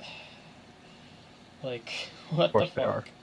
I wonder if I search Bag TV if that will. No, it doesn't. Yeah, do you really think he's gonna admit to anything about Beg TV? I wonder if I search up certain naughty words if it will show up. Oh, it will. It absolutely will, because let's face it, he has no control over his own fucking voice. Okay, so I looked up nigga and every single fucking thing just has LTG involved with it. Even when he's not involved in his life, LTG still finds a way to cuck Phil. I think he blacked Again, that must Brandy. it still makes me laugh because again, it's like how do I put it like in the nicest way possible? Black DSP is essentially what you expect. He is Fat. someone who very much hates Phil, who is exactly like Phil in every way, shape, and form, and doesn't want to admit to it. And he's always like, "Oh, you don't call me Black DSP. Don't call me this. Don't call me that." It's like Black DSP. It's true. You are just DSP, but with a different skin tone. He's a reskin, basically. He's actually worse than Phil in many aspects because he actually has like a cult following that will like go out of their way to try and dox you. Oh, absolutely. I And there's remember some very people clearly. who like actually like him because of those fucking memes of him doing the kill yourself like thing. So because of that, there's like certain like people who actually think he's like a meme and he's funny when it's like he doesn't fucking pay his child support. This guy's a piece of shit. He how do I put it? And this is what I mean. It's like when you reach meme status online, it's very easy for people to just see you as the meme, not as the person. And when that happens, it's almost impossible to like really understand the person underneath, and that leads into what's the word? That leads into the situation where people just make assumptions like, "Oh, he's so funny, isn't he the funny guy?" It's like, no, Phil is. Sorry, Black DSP is awful. He's everything his detractors say and more, because that's all he is. He's a piece of shit who's only redeeming quality, and I say the word redeeming quality with the biggest like maximum strength air quotes I possibly can generate here. Um, Redeeming quality is the fact that he's such a piece of shit that we can all point and laugh at him, and that's it. By the way, I also want to mention this. Like when he does that whole video, it's like I know it's hard for you to realize or like live in the concept when you're like a house has high ceilings and whatever. It's like, yeah, my home has high ceilings too. It's nothing special, Black DSP. It's just hey, your house is a little taller. Congratulations. Here's your. I did nothing in life and I got a cookie, a medal. You know. Yeah. Again, not it's not special, but whatever. Again, he goes on these like pointless tirades. He constantly tries to claim he's some like arbiter of what people should be in like success, and it's like no, you are a low-cal in every way, shape, and He'll never be every the arbiter. way, shape, and no, he won't. But you are a low cow in every way, shape, and form. You are a loser online who's only redeeming again, like I said, redeeming quality in quotations is the fact that people can make fun of you and frequently make fun of you. You only exist to rage people out, and everybody looks at you and thinks, right, this is the things I shouldn't be or I shouldn't act like, so that way I don't fuck my life over and I have my kids hate me for the stupid shit I've done. That's it. There's no other like redeeming factor or quality to Black DSP at all. In fact, if there is any sort of like additional redeeming qualities, I don't see it.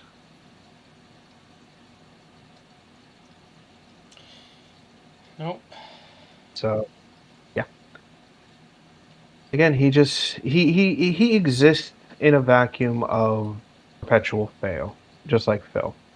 And the moment they try to like escape that vacuum, the moment they try to like leave and claim, no, I'm actually like a normal person or whatever, again, they just constantly, come up short every single time.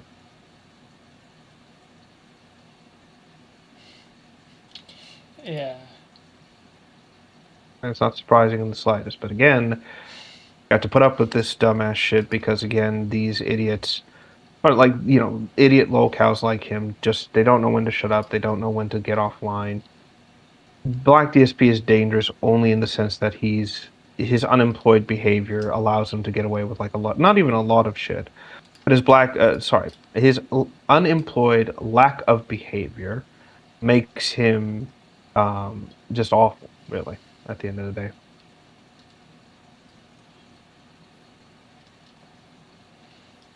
And honestly, I'm just tired of this shit. At least no one takes him seriously. No, they don't. They just see him as the joke he is, and that's it. There's nothing like I said. There's nothing redeemable about. There's nothing redeemable about Black DSP. There's nothing interesting about him either. He just exists in this perpetual state of like, what's the word?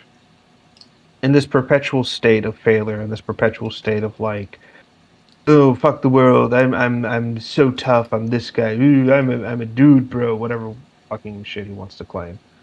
And that's it. There's nothing else to Black DSP to begin with. All he does and all he says is just empty air, really, at the end of the day.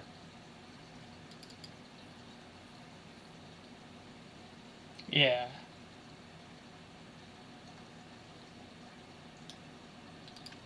And that's all I can really say. Like, again, I'm not even saying that to be like be reductive. It's literally just the case. He brings nothing new to the table. He brings nothing sincere or unique to whatever he's doing. He doesn't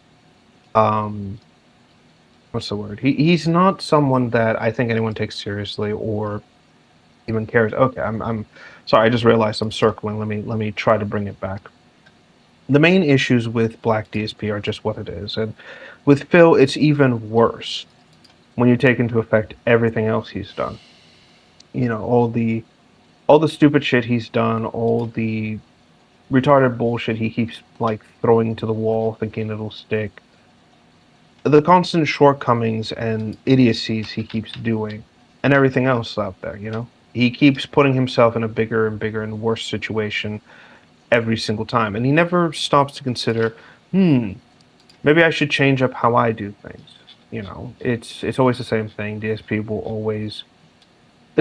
will always be his greatest detractor, and DSP will always be a loser who will keep putting himself in those negative situations because he doesn't know how to stop. He doesn't know how to not be an idiot. He doesn't know how to shut his big fucking mouth, and he doesn't know how to not be an insufferable cunt.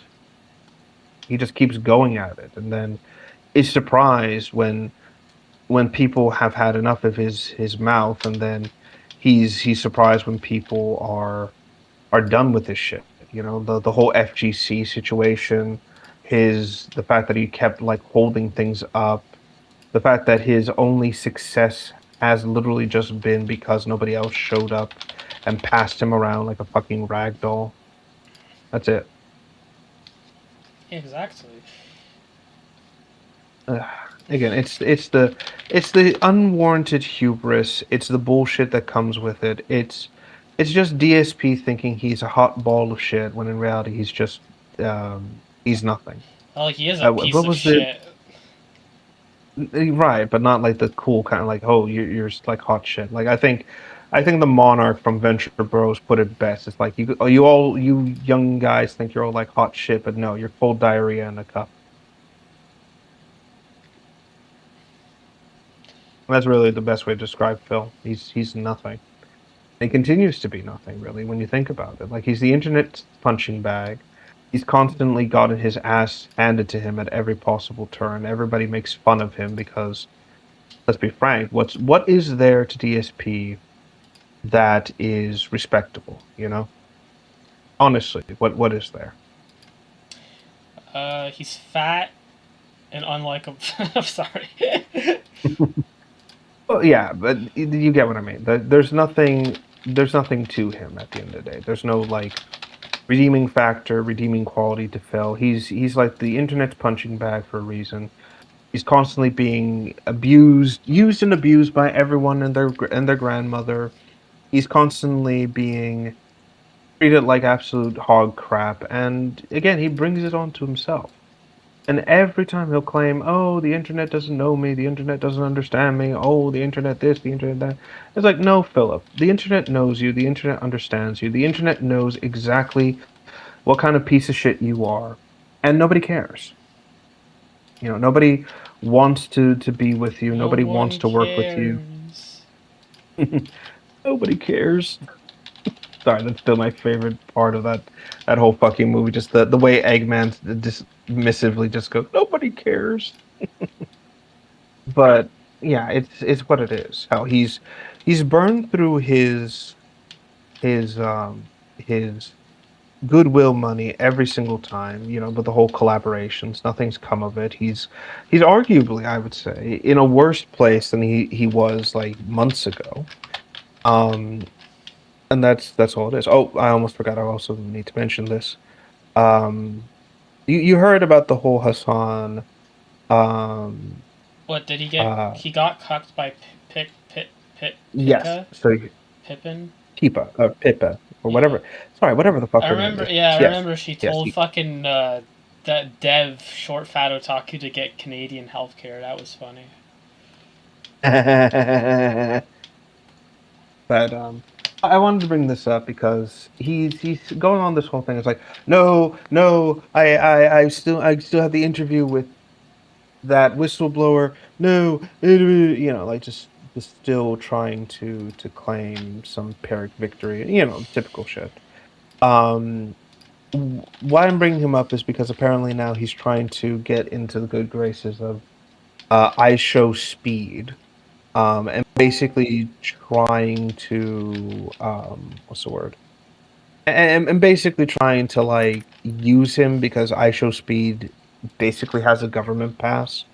Well, when I say government pass, basically he's not an obnoxious streamer or anything like that. He goes to these other countries and just kind of explores around and gets used to like what's there, what's going on, all the weird people, the weird shit, all that shit basically. And people like him, and so the governments are more lenient towards him and let him walk away with a few things, and like give him a chance because he brings good publicity to the country. And again, IShowSpeed it's basically like the best streamer you can do when you're doing like an beyond the world, like traveling to different countries. Well, it sounds like basically. he's trying to get his influence And- back because. Sorry, what was that? I said he's trying to get his influence back. Hello? Hello? Hello? Can you hear me? Yeah, I can hear you now. Fucking. I was just fucking saying. thing. I was Hold- just saying he was trying. I felt like he was trying to get his influence back because he knows, like, he's trying to hook up with bigger streamers and push him to his fucking bullshit, just absolutely. like he used to do. Oh. Because everyone he's groomed Right. has fallen off in terms of popularity. So Yeah. Hold on one second. Let me leave the call and come back because I know David's here, and I want to be careful that I'm not like talking over him. oh, David's here. Oh, hi, David. Yes, it is. I don't know if you can hear us. man. No, I'm joking. You were streaming. I was gonna come in the call and joke and be like acting like I was all fucked up, but you're streaming, so I just stayed quiet. Okay, no worries. Yeah, to I bring think it Rev down. would have gotten the joke, but yeah. But yeah, basically, like I said, like it. No, you're completely right. He's trying to use, or he's trying to like clout chase off of clout chase off of other like influential YouTubers and whatever the case may be, because he knows his popularity's in the turlet. He knows that nobody cares. Again, like Eggman said, nobody cares about him. He knows that any like quote unquote goodwill he has is not only burnt and pissed away in God knows what piss pot in the country he's done it to, but he knows that nobody wants to put up with him. Like I said many times, he is what's it called? He is um he is a very he is radioactive. He is toxic to anyone in their brand, anyone in their um, political movements, anything like that. The moment you're endorsed by Hassan and they tell you it's like, oh yeah, Hassan Piker is really like a good person, is the moment you've detonated your own political career over nothing, basically. And he knows that. He knows he's awful. He knows he's like radioactive, and he's starting to feel the pressure of that because nobody is inviting him to live streams. Nobody's willing to put up with him in It's not in anything 2020 that anymore. yeah, nobody wants to be with him at any point. And like whatever power and influence he has is like diminishing by the hour. People see through it. They see the corruption in Really? yeah, they see the corruption in Twitch. His Twitch audiences are like the last quote unquote remnants he has that anyone's willing to like. I show speed. No, Hassan. Okay. Sorry. I thought you were talking about I show speed. I was like, I show speed. I don't know. It's on fire. I don't. Yeah, I was gonna say. Sorry, I don't want to be argumentative. I'm trying to be careful not to come off that way. I thought you were talking about I show speed. I was like, I don't watch I show speed. I actually hated him at first because I was like, man, this guy's like jumping on his table and doing all this stupid barking stuff and all that. I'm like, well, why do people like stuff like that? It's funny for like a minute, you know. I have like a limit. Then I saw all his videos of him like handing out food to the homeless, and like it's not even like he comes off as legit, even though he has a film crew, which I hate that Right. part of it. Right. But like it's like he's streaming in the street and it just like happens naturally. So I was like, What happened again? you know what? Like I was like, oh, you know what? He's actually decent. I don't watch him, but like Hassan, oh my god, are you freaking kidding me? Jeez. Yeah, no, Hassan, like I said, is radioactive to anything you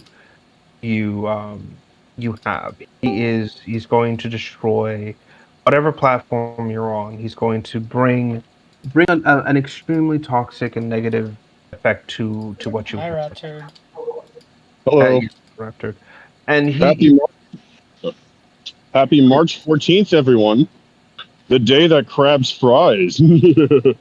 yeah, God, he's also on the meme. Yay. But yeah, it's he's like I said, he's radioactive on everything. Nobody wants to put up with him. Nobody supports him. Are we talking Again, about DSP? No, Hassan. Oh, Yeah, he's radioactive to everything he touches. He's gonna cause problems, and he's feeling the repercussions of who he is. Like I said, he has no power or influence in the world anymore.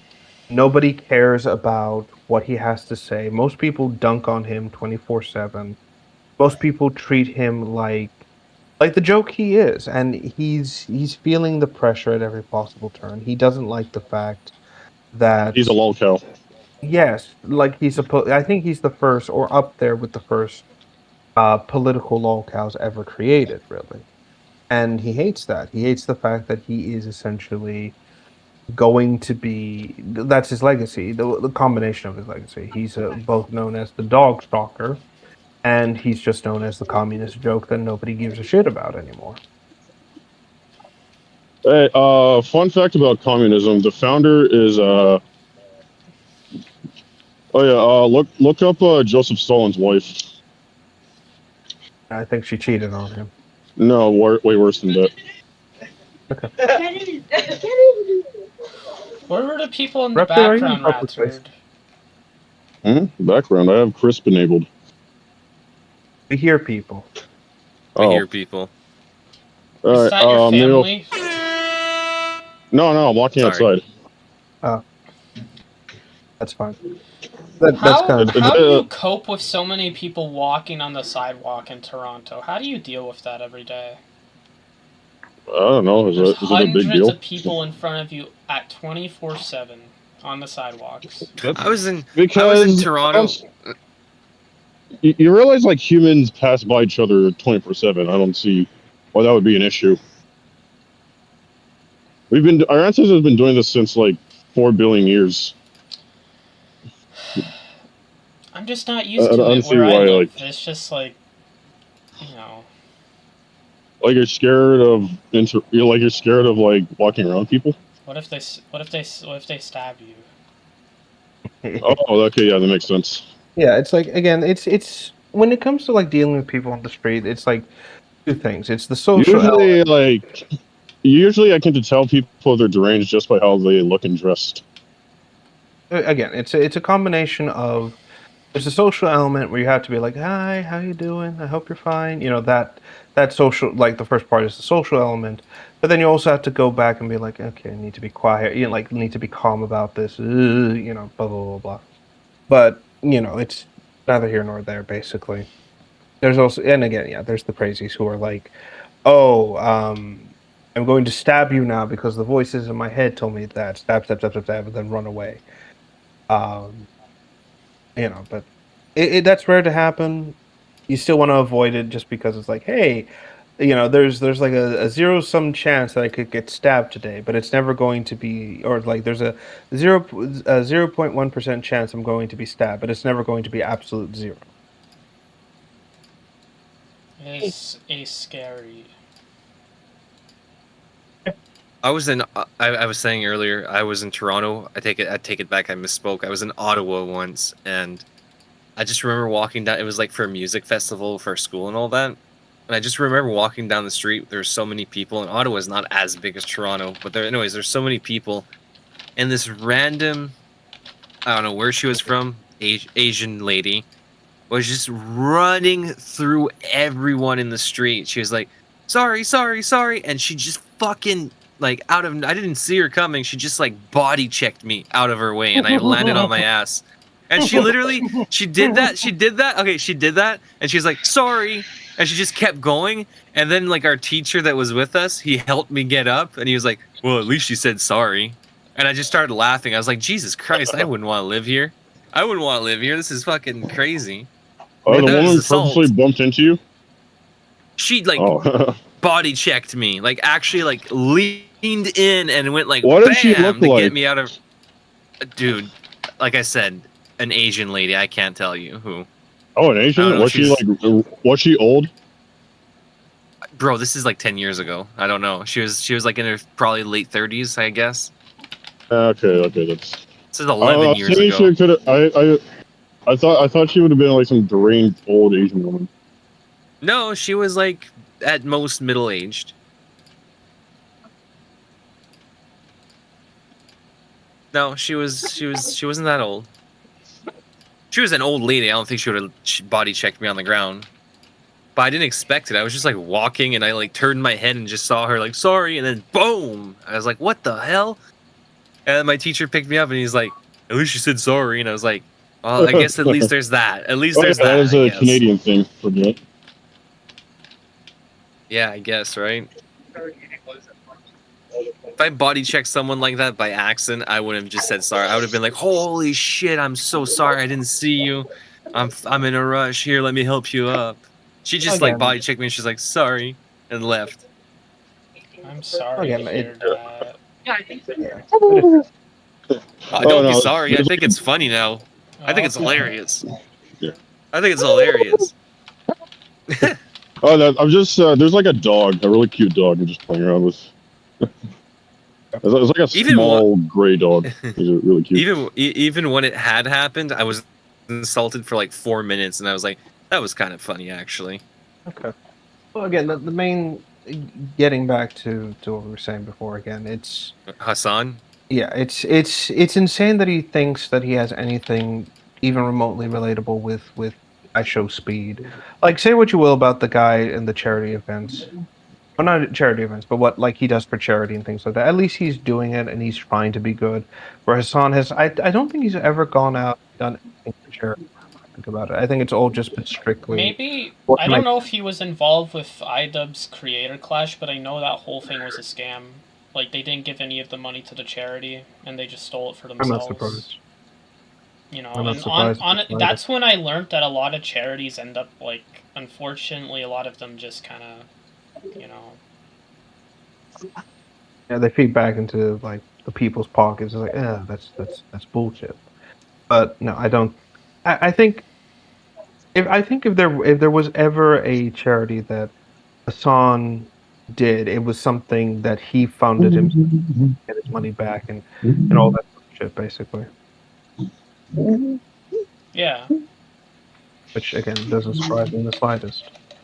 But no, what I was gonna say is that again, it's insane to see Hassan thinking that he has a like I show speed. One of the big things about this whole thing is that what I love about this is that I show speed is not even is responding to Hassan. He's actively like ignoring him and just being quiet about everything, which is good because it shows that I show speed is not only aware of who Hassan is, he likely has no interest in dealing with him. What the hell? And I think it's Raptor's internet may have dropped, which happens. It's fine. It's fine. I'm happy. There's no more background noise. It drives my ADHD insane. Likewise. Well, I was I don't worried have it was annoying you guys, so I moved him to general and moved him back here to hopefully tell him that maybe you should, you know, mute yourself for a bit, but I guess he just left instead. I mean, it annoys me, but I wouldn't like scream at him. I'd just leave the call Well, eventually. I Like, didn't I'm not gonna lie. scream at him. I was just putting him in a chat so, Yeah. you know, he could, like, get the hint to sort it out. I didn't want to, like, you know... Yeah. Again, that's I feel kind of bad. like I feel bad, but I often leave when he's here because there's always background noise. It's like at one time he had his fan on and all sorts of stuff, and I'm like, ugh. Can't Sure that stand wasn't this. Corey? Sure it wasn't Corey? No. Or there's other times. Well, you're streaming. I don't want to get into it and start being like bashy, but like there's just other times where he just goes off on these big rants about stuff, and I'm like, all right, I've had enough. No, I understand. Yeah. Well, that's just as I see it. That's just his nature. It's like, you know, it is what it is. Yeah, him just telling us that this game Newell went back in time to save us from Yes. the game. I love that shit from him. I love it when he just goes all fucking... He just says shit like... Tinfoil hat. Yes, full on conspiracy. He does it theory. in a funny way. It's not like it's just full like, you know, the reason Sonic 06 was created was because of 9/11. Shit like that. Yes. That was we had an entire basically when he was there, I was there as well, and there was like this entire back and forth between me and him, and I remember saying it's like, let me get this straight so I understand you correctly. Because 9/11 happened and it was such a bad thing that the entire world just collectively had a massive bad vibe energy. And that bad vibe energy just, you know, coalesced until it eventually affected the developers of Sonic 06. And that's what led to the creation of 06. Am I hearing you right? And he goes, yes, exactly. And then, of course, the audio was then edited so that way, like, Jordan used the clip of me saying, I'm going to hit you. I'm going to hit you in your big fucking face. Yeah. That was so good. I haven't seen Sparky in so long. He doesn't join But unless we at him too.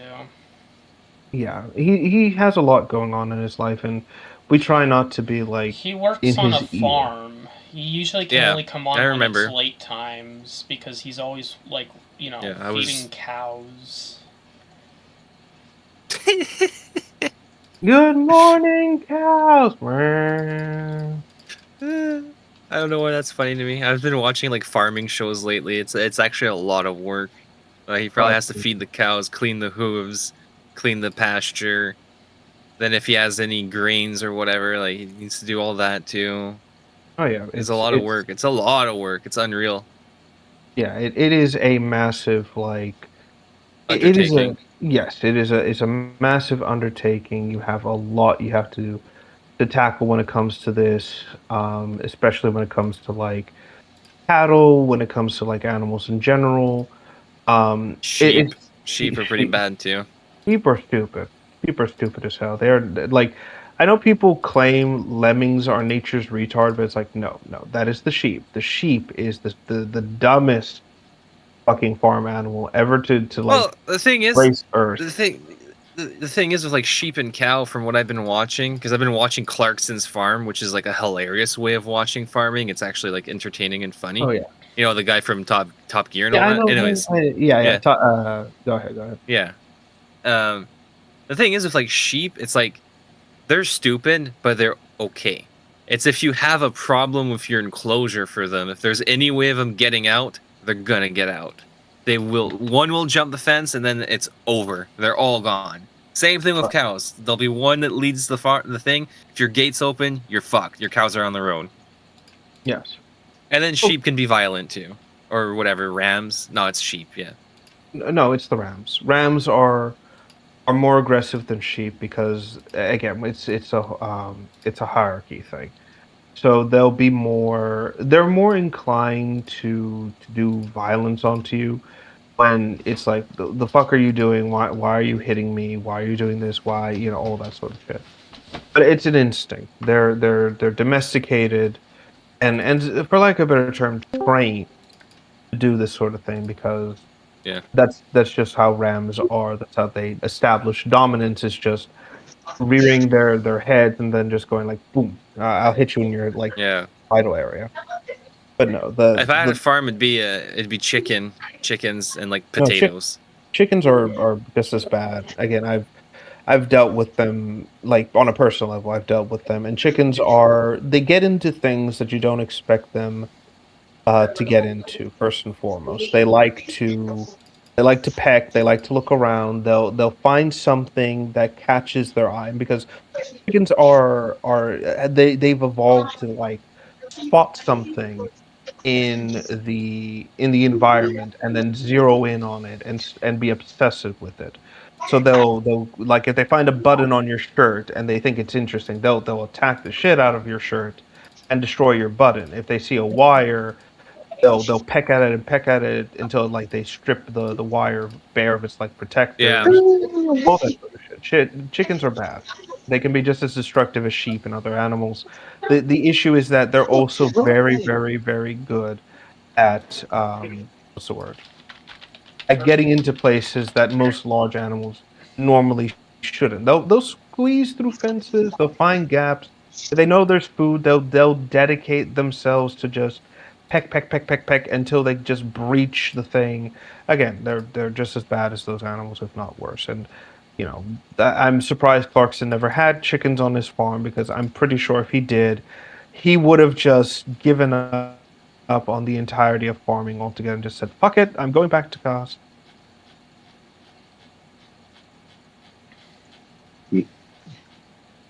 Hey, Yeah. you know what? Hey, you want to hear a funny? Analogy? No. People No. get mad when I thought I was gonna be the only asshole. I thought I was gonna be the I only was asshole. That's hoping. perfect. Oh, if we had gotten that synchronized, like at the same time. Yeah, Jinx that's it, perfect. jinx it. No, Quick, I'm jinx it, good. no. He's, All right. he's too far. There's no point in jinxing it. He's not gonna buy Aw. me a Coke. Go on. What were you gonna say? I Go think it's ahead, funny how people have two opinions when it comes to like stealing from billionaires. Like for example, if you see like if there's like a video of like a bunch of dudes smashing, grabbing iPhones and other tech shit, people are gonna give us a call them degenerate, saying like, "Oh, we need more police in the area." But when people steal shit from billionaires digitally, like piracy and shit like that, people are saying, "Oh, it's justified." How like Rat just Turd, to how eat do the you rich. know these are the two same demographics saying this, and just not two different comment sections of two different demographics saying something? This isn't like a hypocrisy. These are just two different groups of opinions that aren't like the same people. What did he say? Anyways, it's He stealing was from saying- I'm billionaires. saying like, no, I'm saying like stealing physical stuff from billion-dollar corporations is looked down Yeah. upon, while stealing digital stuff from billion-dollar corporations is like justified. Yeah, like stealing like video games, like leaking Like- shit like- and all like- that, or source code and all that. Yeah, like the guy from who like stole like the GTA 6 source code and then leaked it on the internet. He's like now in like maximum security prison for that. There's two demographics Yeah. We were saying, of like, people, how- Rat Turd. It's not like the same people like being hypocritical. It's just like you found a comment section full of people who didn't like the smash and grab, and you found a comment section full Like- of people who like the leaking. You know, it's not. You know, When I worked at Oh, a mill, I'd get gloves out of the like we had a machine to dispose like, wow, this Rev help me. This what Distillery. the fuck's the word? Not Dispenser? distillery, like you dispense. Thank you. I was gonna say dispose. Yeah, we had a machine like every 2 days. You had like a glove allowance, so every 2 days you could get a new pair of gloves. So what I would do is like every 4 days, I worked like stacking wood all the time, so my gloves would get used up pretty quick, and I'd just take the used up gloves and bring them home and then get a new pair for work. Because like they'd be used up, but they weren't wrecked completely. But they would have been. Your gloves lasted maybe 7 days at that job. So like on the 4th day, I'd be like, okay, I'm gonna bring it home for like gardening and shit, because they'll last me like a year if I do that. So technically, I was stealing, but like, and I definitely stole a few pair of the safety glasses, like the sunglasses one. Again, the But- point to address Raptor's ill-conceived point for a second. Well, let me rephrase that. Not ill-conceived in like he didn't think this through. I mean, it's less eloquently put. Let's call it. The main thing when it comes to that is that you are when you smash and grab from the fucking Apple store, right? You're not stealing from the billionaire directly or anything like that. What you're doing is you're stealing from a store where other people have to work, and the onus and the pain is felt by them because they have to work longer hours. Their wages may get cut because their store was robbed. They have to now go through the hassle of getting all their gear and equipment back, all this shit, blah blah blah blah blah, whatever the case may be. And this is where the incongruity comes from, because when you do it digitally, you're directly stealing from the person in charge. You're bypassing Oh, okay, I see. yes, you're bypassing the grunts and you're just going directly to the company owner and being like, "Ah, I stole this directly from you. Now you feel the burn." It's like what's his name? It's like Seth Green, I think, who got his NFT stolen by like a hacker, and the hacker just like ransomed him. He paid the ransom like an idiot, and then the person just gave back like just sold the NFT anyways to like another person, and then he was left with nothing basically, or like a worthless duplicate of like some bullshit NFT crap. Hmm. So that's where the inconsistent, not inconsistency, but the differences comes from. It's how you go about doing it that people have a quote unquote issue with it. I also don't think it's the same demographics on the comment sections either. It could just be completely different people. You know, that's kind of my thing. Could be this. It could even be the fucking same person of two accounts just trolling too and just starting shit. Exactly, Eggman. I'm not gonna lie. I've done that when I was like a teenager. I'm not gonna lie. So like,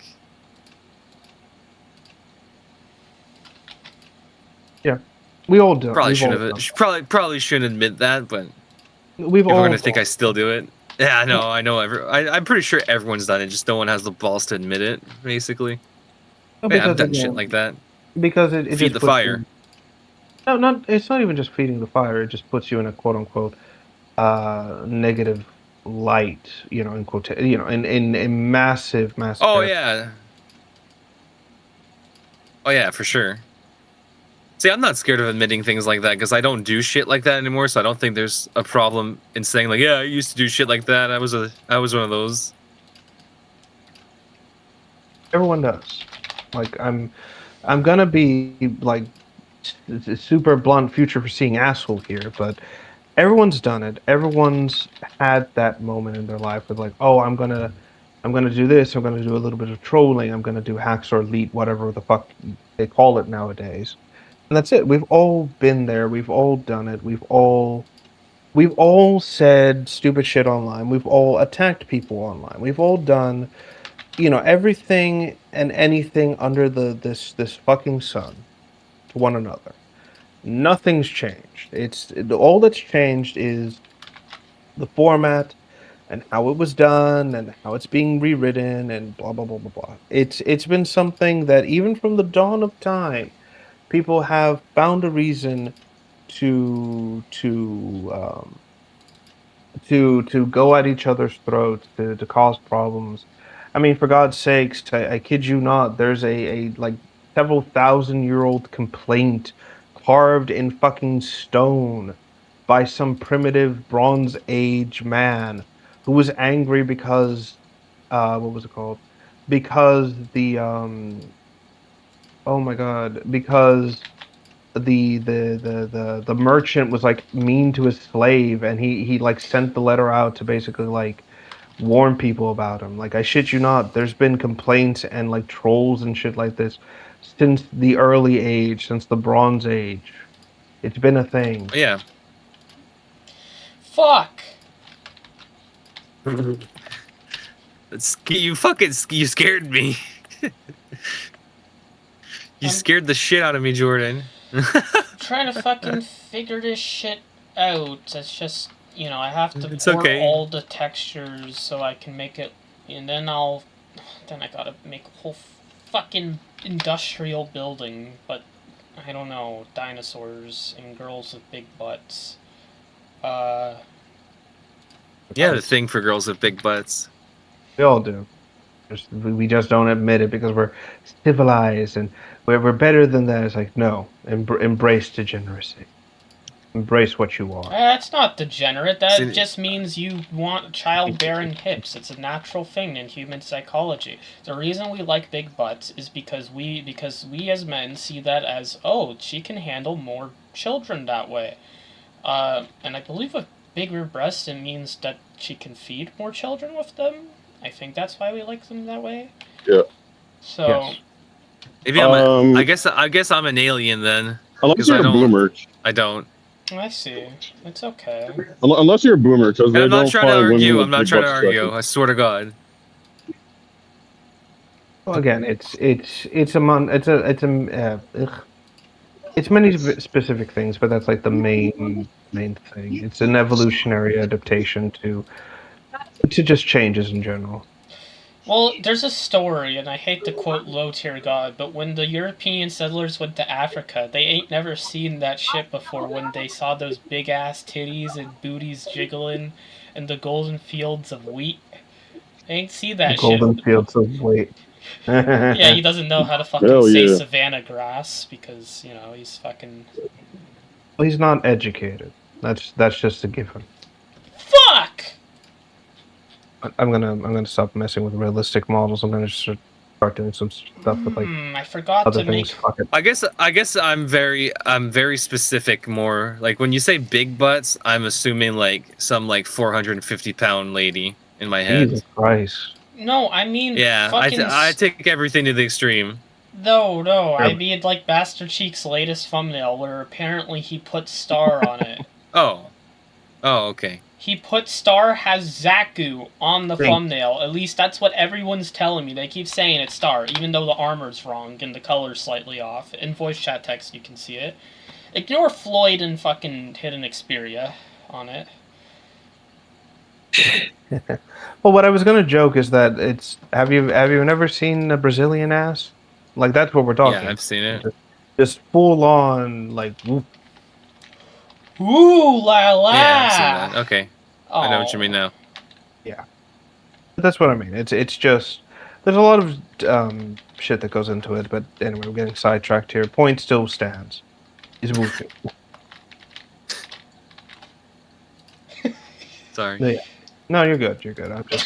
I'm sorry. I'm I'm just- laughing at the fact that we get sidetracked and like you always come in and you're always like, okay, get back to the point. I'm like, oh yeah, there was something we were talking about before.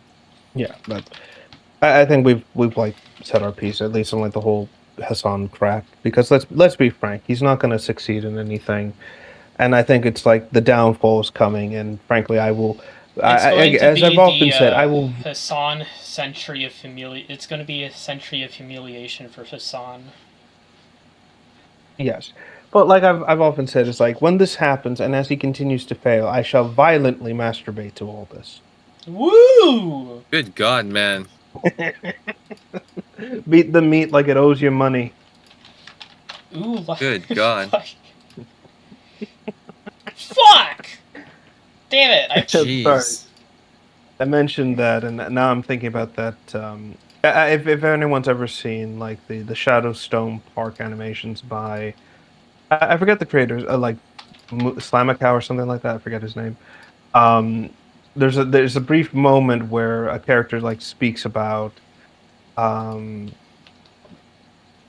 it called? They speak about like how one like it's two ghosts, and one of them says like your sorrow rolls off you like a tidal wave. Like he's like being super descriptive, and the other one just goes like, "You're getting off on this?" Like just kind of horrified a little bit. It's like, are you good?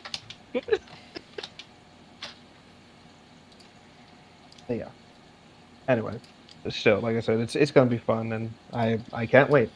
Can't wait to watch this. I can't wait to see him start freaking the fuck out like he always does. And then like, I'm not okay. I'm not okay. How can I be okay?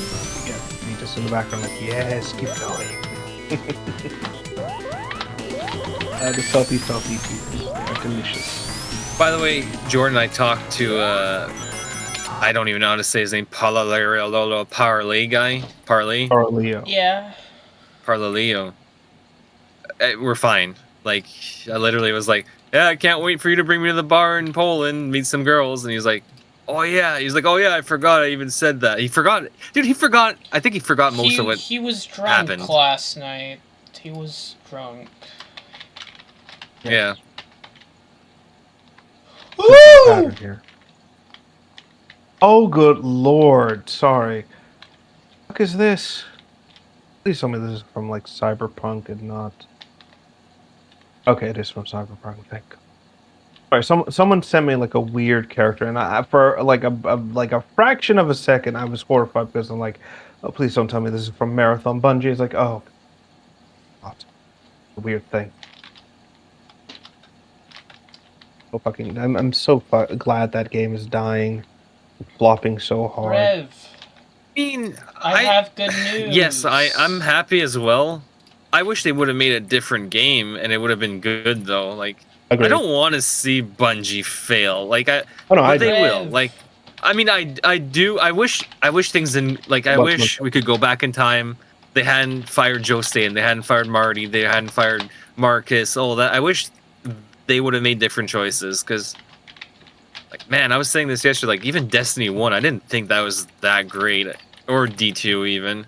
Right, hold on, hold that thought. What were you trying to say, Jordan? I made blue trees. I posted in voice chat text. Oh, hey, look at that. Oh, they look so nice. So good. It's like candy, to be honest.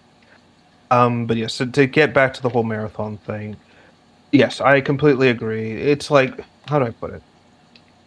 Marathon, again, it's very clear that this was going to be called something else because I looked into like the leaked, not footage, but the leaked, oh my god! Basically, what Bungie was doing is like they were trying to create like Sorry.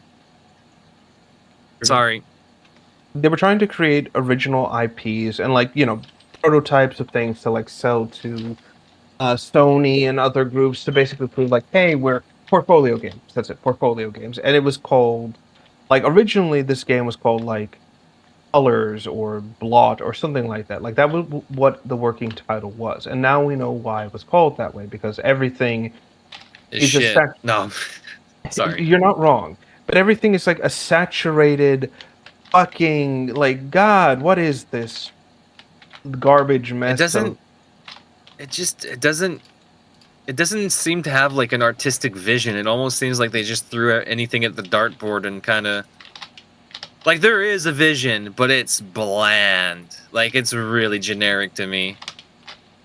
There's personally. So what this is, why they went with this is it's more of a technical thing than anything else. When you do a live service game, one of the big things is that you have to optimize and run it correctly. And if it's not optimized correctly, then you're going to run into technical problems all the time, like stuttering, frame rate drops, characters like teleporting all over the place, all these sorts of things, right? And so one of the ways that a lot of games that do the live service battle royale style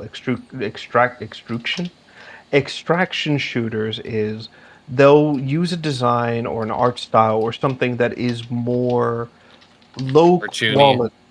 Yes, but it's low quality. So instead of low poly. instead of adding a lot of like excessive details, you instead add very, very small details. Like, you make it more stylized, you make it more cartoony. You basically go out of your way to make it more expressive without, adding detail. And by doing this, you essentially ensure that the game runs at the optimal rate, but whatever. This is how Apex Legends works and how it gets away with like having super detailed like metals and things, like the fabrics and clothing, but the character models themselves are very like simplistic. With Marathon, because I've examined this, I've sent this to Jordan quite a bit, is that everything is very clearly untextured, and they're trying to hide the untextured nature by using a filter with the colors. Which, by the way, that's like the cheapest way to optimize your game. Like putting no texture doesn't really like these days. Graphics card have enough VRAM for like basically anything, and at like surface level, like texture quality is not like the biggest issue for like optimization. It's like shadows, shaders, textures alone. It's like unless you have like 8K textures and your VRAM is like just maxed out, like it's not gonna save you much performance. And poly count matters a lot too. Like if you have too many polygons, it's just gonna tank your FPS. So I think what I'm trying to get at is like I feel like whoever worked on the game, I don't think they understand how to optimize the game properly. I think they just did whatever they could. Yes, it is very clearly an unoptimized mess. It is very clearly primary colors designed predominantly to hide the shortcomings of the game, to hide everything that they fucked up and being like, no, it's part of the idea, it's part of the visuals, it's part of this, it's part of that. It's like, no, it's not. It is very clearly like, hold on. I'm gonna show you something. Let me go through the chats I have with Jordan. Because I remember screenshotting stuff from the YouTube side of things. Because I'm not gonna play this piece of shit. I'm not gonna pay $40 for this game. That's $40 for a sandwich. Like, oh no, sorry. That's like I can use that money to buy like 2 giant double-decker sandwiches from fucking Subway. I'm not gonna pay full price for this shit. Fuck off. I think I only paid $14 for a 12-foot today when I went. Yeah, that's even a better price than what it's like. Oh my god, that's so much better. It's like it's a fraction of the price. That's a sandwich that will satisfy you. Did you hear what you said, Jordan? What? You said you paid $12. You said you paid $14 for a 12-foot. Like a 12-foot. That's a big ass sandwich. Oh. No, I was just I'm teasing you. It's just like I just imagine you walk. Because he said he literally you misspoke. You said I paid $14 for a 12-foot. So I just pictured you coming out of the subway and like the sandwich is like bending in the door frame because it's too big. Oh, I don't know. I found that fuck. funny. I'm Yes, immature. yes. Oh. It took me a second. It's like, wait a minute. Oh, right. Yeah, I fucked up. I used the wrong word. No, it's okay. 12-foot It's okay. It was sandwich. funny. It's like something out of the fucking Simpsons.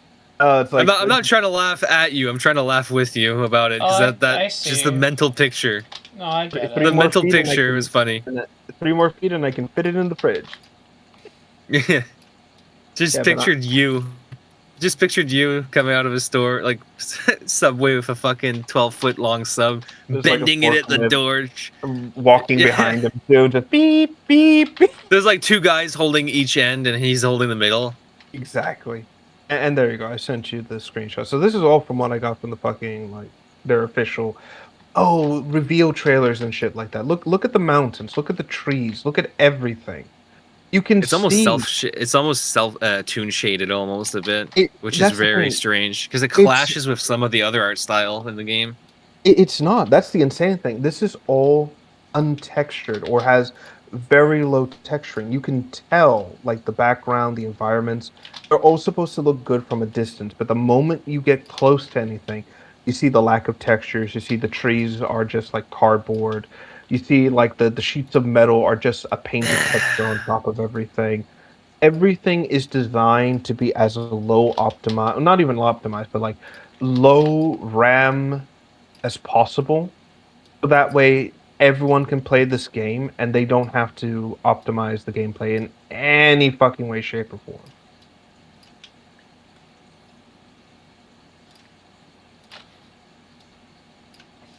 Yeah. So, you know.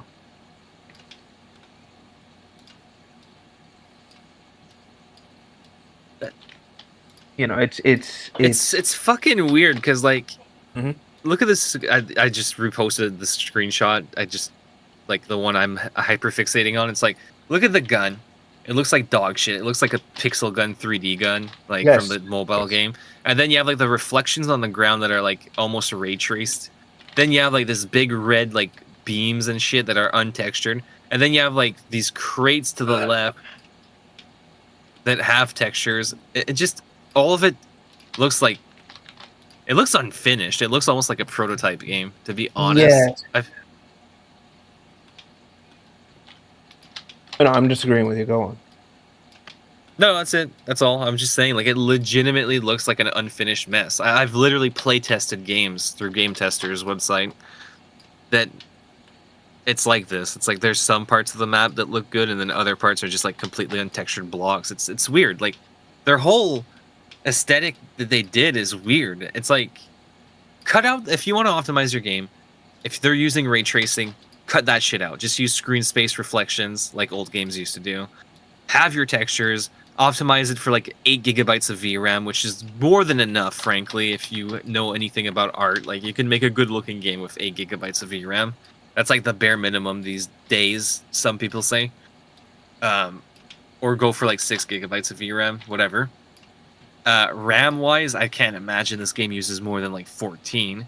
So I don't know what they're optimizing for. Mhm. They're probably like really CPU bound, I assume. They probably are they using Unreal Engine 5 or are they still using their own proprietary engine? They're still using the Blam engine or like their version of the Blam engine for this, so not a big issue. Then it shouldn't be an issue. I don't know what the fuck they did wrong. I don't know if the game runs well or not. I haven't looked into it. Mhm. I can't speak on I it, don't know. honestly. And I don't have any interest in dealing with anything to do with Marathon, or this version of Marathon, I should say, because frankly, it's obnoxious, it's annoying, it's bullshit, really, at the end of the day, and I frankly do not care in the slightest.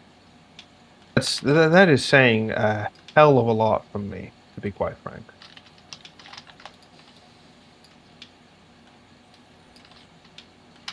But yeah. Can't look at it and say like, oh yeah, this is whatever. It's like, don't care, don't care, didn't ask, plus ratio, whatever. Yeah. I mean, I don't care about Marathon. Like I prefer hearing you talk about it than go out of my way and look up stuff. Oh, no worries. Like I care enough to listen to you guys talk about it, but like out of on my own free time, like there's no, I don't give. Like I saw Mint Blitz playing it, and he was like, "Oh guys, Fucking Marathon accent. came out oh guys, Marathon came out this week, and I think it's actually brilliant. The strategy I have now is using cloaking and smoke grenades. If you do that and you can get the jump on your adversary, there's no way they can counter you. So that's the meta of the game I've been playing since the other day, and I think it's pretty good. It's pretty good. I really love how Bungie gave me a big fat check the other day to tell you guys Yes, this. exactly. It's like, of course. Of course. There's no way because- he's not paid. There's no way he's not paid. I think he's on a payroll. Honestly, I really think he is. He's too optimistic about stuff. Whereas other Halo YouTubers and stuff like that, not gonna lie, recently I'm like, I think they're too negative about things. Like it's at the point where I'm like, okay, come on guys, like game's not even out My yet. only Just problem fucking with them is they're chill. not focusing on mods, because the fact that here's the thing, during the whole content drought we had in 2024, they could have easily reviewed my friend Darksteel's mod, Tex Arena, for the shutting down of Rooster Teeth, but they didn't do that. They ignored it. Mint Blitz wouldn't even cover it, even though someone in the comments was telling them to. They just refused to cover any But he's covered other mods. Well, it's just... He's covered other mods, I but it's remember like in in passing. 2024, you didn't have any like new videos on mods, and it's like they were all complaining about no content. So that was my problem. They were complaining how they had no content, how there was nothing to talk about. Okay, well, you have a ton of mods on the workshop. You could make videos going on depth of them. There's a whole gold mine of fucking custom edition mods that aren't like fucking covered. Like, there's a fucking Sonic mod with tons of history to it. You could make a whole fucking essay video. Half-Life YouTubers do this all the time with the mods. They talk about that shit. Like, any Valve games, like TF2 YouTubers, they don't get any fucking updates, and they can just cover mods or cover what the community's making. That's what Halo Tubers should do. I mean, look at fucking Carnivores.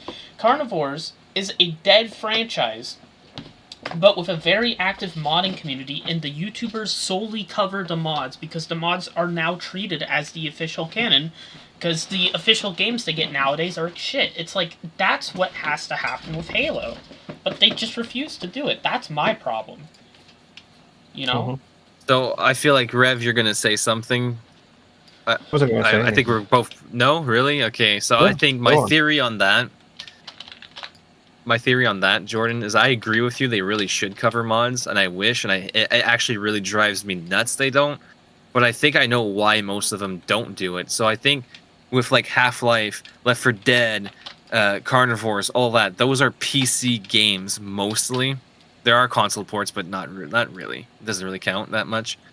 And the thing is that like, I think they have like Halo YouTubers have this mentality that like mods are a PC only thing, therefore it's not worth covering because it's not applicable to the majority of the audience. Like a lot of people, you remember, like bring Halo mods to Xbox. A lot of people, oh, you see in the console, I wish we had mods on Xbox. Da da da. I think they have this thing where it's like they don't really view mods as content. They view that as like extra fluff, and they just want to cover official like how many times like, and I agree with Jordan, like it pisses me off, but like how many times have we seen like Mint Blitz cover some shitty ass book when some amazing mod finally just came out recently, like Halo 2 Uncut finally got its 1.0 Covenant. release, Slip Space, New Covenant, like all that stuff, like, but yet you see these YouTubers and they're covering like some lame ass book or some Halo A Waypoint book like that short nobody story read. or podcast. Yeah. I don't know. I think that's why I legitimately think that some of these YouTubers, especially Mint Blitz, I think they're on a payroll because like it doesn't make sense to not cover basically everything. Your channel is built around Halo. Cover as much good, interesting stuff as you can that people want to see. But he doesn't seem to do that. Like he'll like Master Cheeks mocked him, and it's like, oh, this is a new Halo campaign. Fucking Lord Hood with Miranda's hair, and it's like, yeah, that's kind of what he does. He covers like dumb shit when he covers mods. I asked Master Cheeks why he wouldn't cover mods, and he said for two reasons: he wasn't interested, and also because he's on an Xbox, which is like I didn't know that. So he's an Xbox player, so he can't actually do that. Because people, such a shame, though. People were telling him to cover my mods, and I didn't want him. I want him to just cover any mod. Like I didn't want it to just be mine or whatever. Like that's why I never like bring up my mods as a suggestion, because it's like I don't feel like I want to see them cover shit that's like that I see, like, you know, slip space and stuff like that. You know, I don't want to seem like I'm just shilling for my own shit and upset it's not being covered or whatever. Yeah. Like, I have my own YouTube channel to cover my own stuff if I really need to be. Mm-hmm. But I do appreciate it when, like, Broken made that whole video for me, and I feel bad because that video didn't get a lot of views. The video on my mod, he made, like, a whole thing for me. And he did it as, like, a gift, so I was very thankful to him for that. And I'm going to his game night, and let me go to his announcements to see when I have to go. Oh, fuck. And 7:30. So at 7:30 I have to go do that. Play in his game night in Broken server. You can move the lecture for what's it called? For the porting to SFM tomorrow then. Whoa! Shit, Rev, what the fuck? Oh, fuck. Yes. Oh, Just saying, that might be... those it's Star and Xeno. It's Star and Xeno. Yes, I'm just saying, could be a good scene. I'm not saying that. But yeah. Like I said, we'll move the lecture to tomorrow then, and because I think I have everything installed. It'll just be like, hey, this is what you do, and then hopefully I can, like, from the proverbial master here. Yeah, of course. All right. I mean, right now all I've been doing is like planting down trees in fucking Blender. You know, just fucking making a forest. You know how hard this is. Oh no, I get this. I can. I have to keep fucking. I can sense it. I have to rotate them manually every time I place down a new one. Rotate the tree. Rotate the tree. I love it. At the very least, I'm like the only fucking modder that tries to make dense forests, which is kind of a bad thing because Halo can't actually like handle that well. So, but I've tried my best to brute force it in because I like dense forests. I like trees. Oh, okay. Oh, there was something. Oh, I also wanted to ask, because we still have a few other things we do need to tackle. Again, the whole Shattered Dimensions thing, that's still something we still have to, like, write on. And I've decided that for Season 2 of our other project, I'm going to start writing down all the ideas and maybe have a little bit of a brainstorm for that, just so that way everything's in one place. I can't wait to work on the... Breezy's design for that. That would be fun. Just having half the torso ripped up, like, that's gonna be cool. Oh yeah. Like, I don't know. I love the role Megatron plays in Transformers Animated. So having our own version of that would be so cool. Oh, absolutely. Again, it's gonna be fun. It's gonna be fun, and I can't wait to, like, just sit down, start writing out the scripts for everything, and be like, yeah, let's go, woo! Wait, when will we be working on episode 6? Episode 6. Again, whenever you have, like, free time, I'm down for it.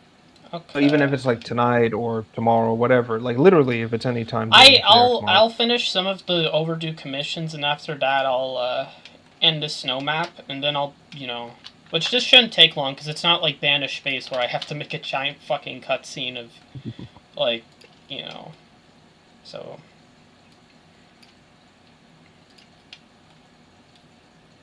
Okay, I getcha. But yeah, it's something I've been, it's hopefully something we can get it all sorted, get it, set up, and finally, doing doing this so everyone can enjoy it and be like, yeah, there you go. But it's neither here nor there. Okay, hopefully, by the time you're done with Broken's game night tonight, we'll be able to tackle a few I things. think at the latest it might be 2 a.m. I'm not sure. I think, well, at 12 Oh a.m. my god. 12 a.m. that's how long it will go to. I think that's why he's starting that at 7:30, because usually it'd be like 9 p.m. or 8, but he's been doing it like earlier, so I should be able to, finish up early on that. And, that's going to be fun on his server.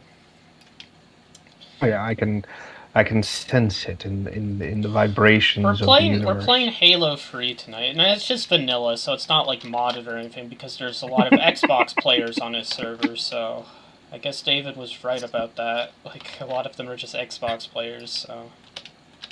I'm sorry, I mean, I'm just the thing Go is on. that sucks. I was gonna say this way earlier, but you guys started talking about something else. But the thing that sucks too is like, no, it's okay. It's okay. It wasn't that important. But the thing that sucks to me is like, you could literally buy like a Ryzen 3 APU with 8 gigabytes of RAM, the cheapest RAM you can find. I mean, right now it's expensive, but like in the past, you could buy like a $400 pre-built computer, and it can probably run Halo MCC with mods and shit. Like, Halo MCC is insanely easy to run. Like, I played it on a 750 Ti with 4 gigabytes of RAM, and it's still a RAM well. So, like, it's not hard. You don't need, like...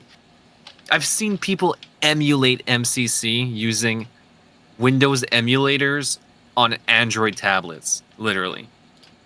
So, like, it's not hard to run MCC. It's a shame that so many people... Like, everyone has a computer these days. I'm sure that most people don't even realize they could probably run MCC on it. I mean, I saw some fucking video of some, like, this guy in a fucking subway playing Halo on his phone, and someone asked if it was Call of Duty. He says, "It's Halo." It's Halo Duty. I've seen videos of people running, like, Halo 1 and 2 on MCC with like a GT 710 from like 2012, I think. Oh, yeah, or maybe not. Maybe a GT 1030 or something. Sorry, I'm just thinking of something now. It's like, everyone's like, "Oh, I can run Doom on a fucking toaster," and then there's like one trying to run it on a fucking pregnancy test of all things. But I'm getting the feeling that the MCC is going to reach that point where it's like, I can run it on this version of the computer, and it's just going to start. That's where it's going to start happening. People are just going to be like, "Oh, let's lower it and lower it and lower it," all that kind of crazy shit.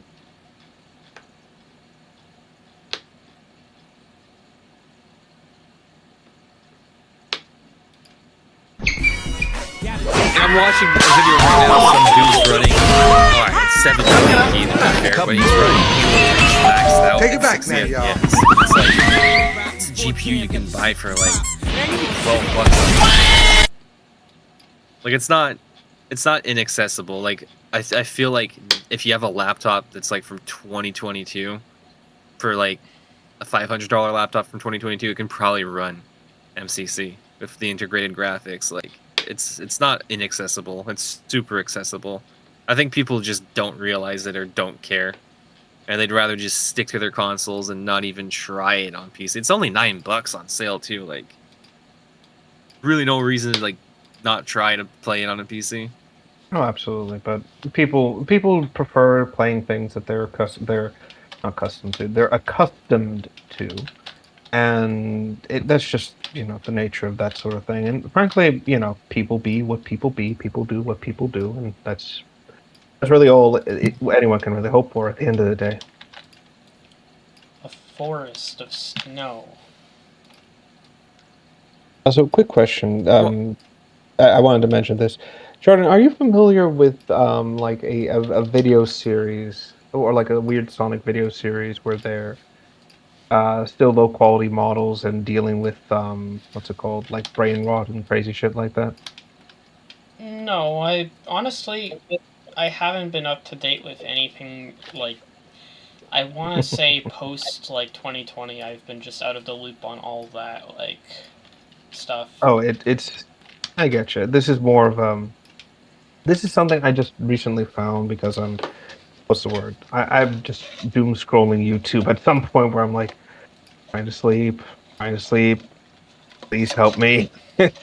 But I found this and I can't stop laughing because they just use AI for all of the stupid shit, and clearly use Gary's mod and like Sonic Adventure 1 to do a lot of this. So hold Huh. on. That makes me wonder if anyone's like made like AI videos of like the Archie comics and just had like the AI voices dub them. I think there's just been what's it called? It just hasn't been as commonplace. Oh yeah, here it is. So I'm just gonna link you this. It's funny. I just put in Sonic Brain Rot and it immediately arrived. It's like, oh, okay. But yeah, it's from this person called at Trackside, and yeah, they just do a lot of The stupid only shit. Sonic game I've ever played is like one of the Game Boy ones, I think.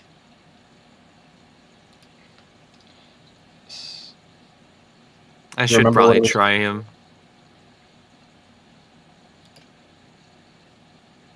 Go ahead, Rev. No, I'm just trying to think because um, the question becomes like, or sorry, when it comes to like playing a Sonic game, there's a lot of bad like games out there. 06 Forces, uh, World, all this sort of shit. It's just mostly you got to find the good ones that appeal to you the most. If you're a 3D guy, then you play your 3D games. If you're just a 2D guy, you play your 2D games, and that's basically it. There's also mods, which, good lord. I mean, there's one I often recommend Sonic for Sonic Robo Forces. Blast 2. Yes, which is basically running on a modified version of the Lith Tech engine. It's basically Sonic for Doom, or Doom for Sonic, basically. So it's kind of funny to see. But the one I recommend for like Forces is known as Sonic Forces. What's the word? Overclocked, and basically it's an incredible game. It's an incredible mod that changes everything. It's a direct sequel to the game. It adds new levels, new context. The story's pretty impressive. A lot of it was actually just kind of insane. I remember somebody reaching out to me at one point asking, like, I think originally the project was more of a horror-based mod for Forces, and someone reached out to me. It's like, hey, we're making this thing, want to be a part of it. I was like, no, I don't think it's going to work. But now I just see it's like, oh, it's going to be something else entirely. Okay. But Overclock is pretty impressive. It is very clearly like made by fans who wanted something better for the game, and it shows that Forces really does have a dedicated fandom, and the modding scene is quite potent with this game, which Sonic again makes me quite forces happy. me to make a mod. Indeed. Amelia forces me to suck her ass. I don't know, I was gonna make something funny, but I was like, oh my. It's funny, because technically, I'm doing a Sonic Forces thing Sure. with Shadow the Hedgehog too, but it's like, it'll kind of be so different that it'll kind of turn it to its own thing, but it'll be interesting because with most of the original cast like killed off, I can actually explore like the Avatar characters, Tangle and Whisper. A lot of characters that I wouldn't have gotten a chance to because there'd just be so much of a roster, So, having a way to write out the characters and make it so, their deaths aren't permanent is a good way to, to solve that problem. Oh, absolutely. There's stakes added to the conflict. I mean, it's not like people will know that I'm just going to undo everything with the time stones ever after. They have no idea that I'm going to do that, thankfully, so I can pretend like there's actual stakes, when things happen. I especially can't wait to do that, because it'll be very funny to see if I can Team Dark adopt Classic Sonic and raise him as their own child. Among other things, yes. Well, again, that's the thing about time travel stories. It is very easy for you to like shattered the shattered universe we're working on. Yeah, that too.